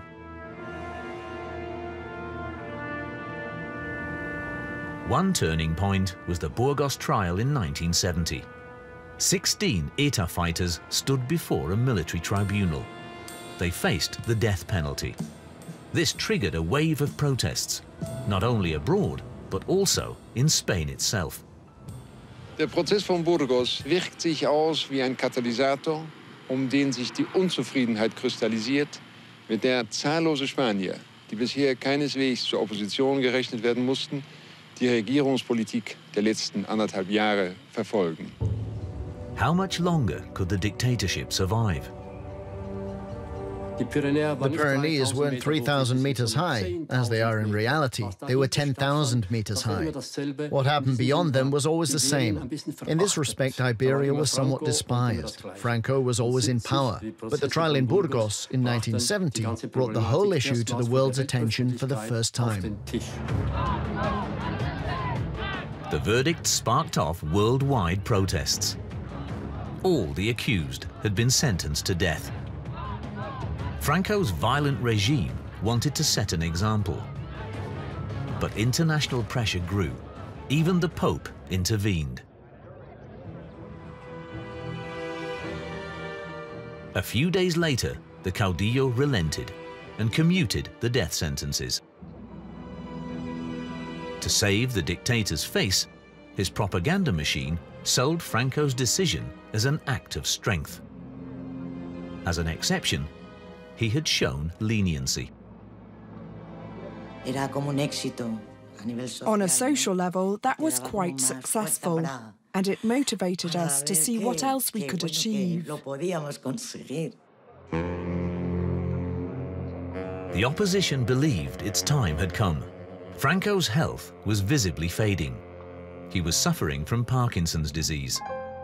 His fragility was now almost impossible to conceal.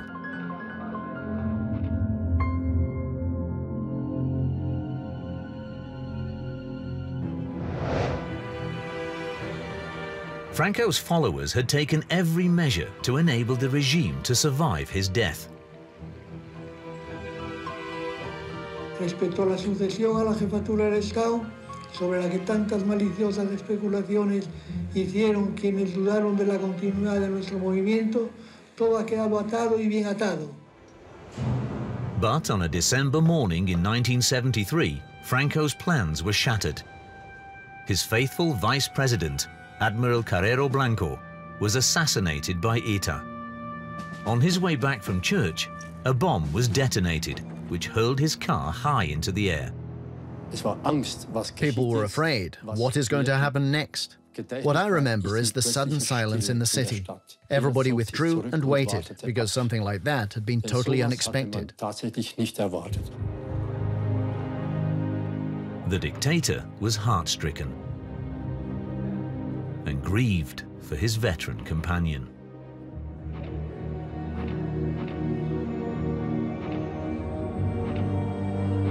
The assassination, I think, probably sort of hastened Franco's death in a way, in a longer term, because I think Franco then started to give up slightly. He realized that sort of things probably weren't going to be quite the same after his death. The power vacuum created by the assassination had to be filled quickly. Franco's wife took control. Ever since their young days, Carmen Polo had been seen as the driving force behind her husband. He rarely took a decision against her will. A name would come up and Franco would say, who's that? And she'd say, oh, for God's sake, Paco, he's the man we made foreign minister. So there is no doubt that she had an immense influence over him. Carmen Polo picked up where the assassinated Carrero Blanco had left off. Her government team guaranteed a tough line, even after Franco's death. With her help, the ultra-conservatives won the internal struggle. Violence against critics of the regime assumed extreme forms. Nevertheless, to the persecuted, a new political dawn seemed within reach.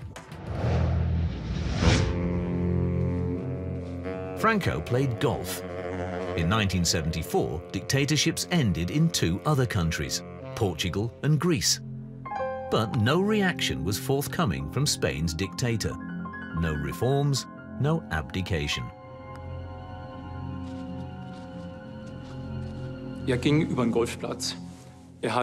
played golf. At least once a day, he would wave down from his balcony and greet someone. He was always present to lull people, and in this way, to gain time.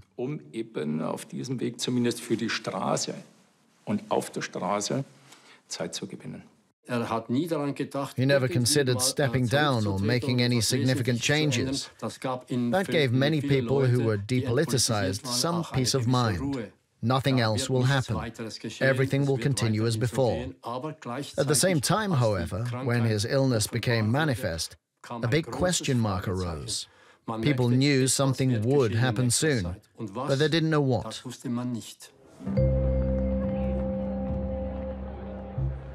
Many people were worried. Would Franco's death open up the old wounds of the Civil War? After all, Spain was still divided into camps, deeply hostile to one another. There's a total difference between those who are the supporters, who are obviously frightened about what's going to happen when Franco is out of the way, and all of those who are longing for the old bastard to die. On the 39th anniversary of its assumption of power, the regime mobilized the masses once again. This great gesture of national solidarity was also designed to intimidate the regime's critics. For over 40 years, the victor of the Civil War had placed his faith in such orchestrations time and again. He didn't have an alternative.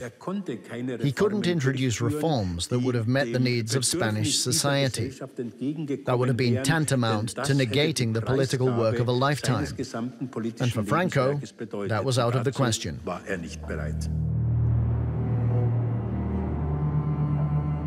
A few weeks later, Franco suffered the first of several heart attacks.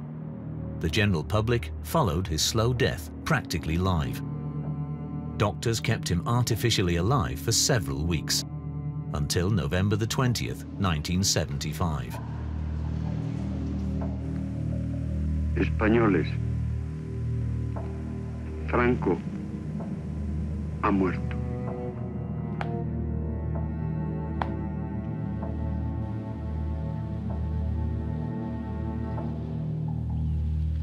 Half a million Spaniards paid their final respects to the caudillo.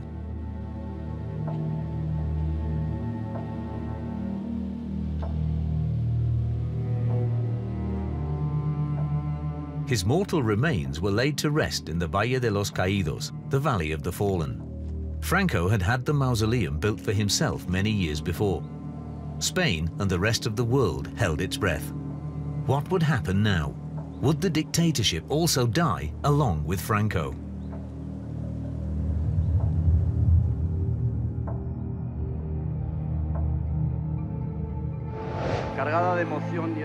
Only 2 days after Franco's death, Juan Carlos was sworn in as the Spanish king and head of state.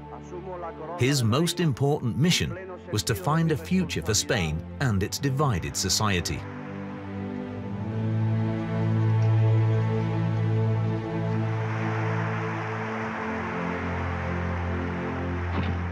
Juan Carlos would soon veer from the path laid down by his patron.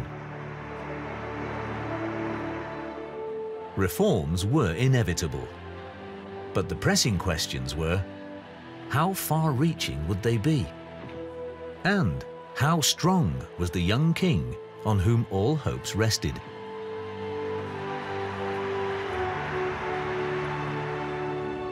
In appointing Adolfo Suárez as the Prime Minister, Juan Carlos took an important figure on board. Suárez was a former Franco supporter. Now, together with the king, step by step, he wanted to tread the path to a modern democracy.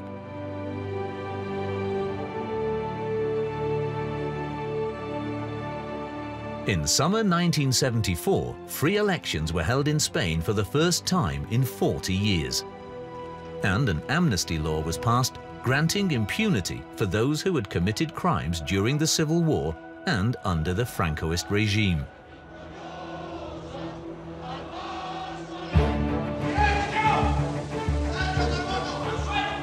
Then, on February the 23rd, 1981, Spain's future suddenly hung by a thread. Right-wing paramilitaries from the army and the Guardia Civil took over parliament in an attempted coup. But in the same night, the king endorsed the democratically elected government. He gave a clear rebuff to the rebels and Franco's political heritage.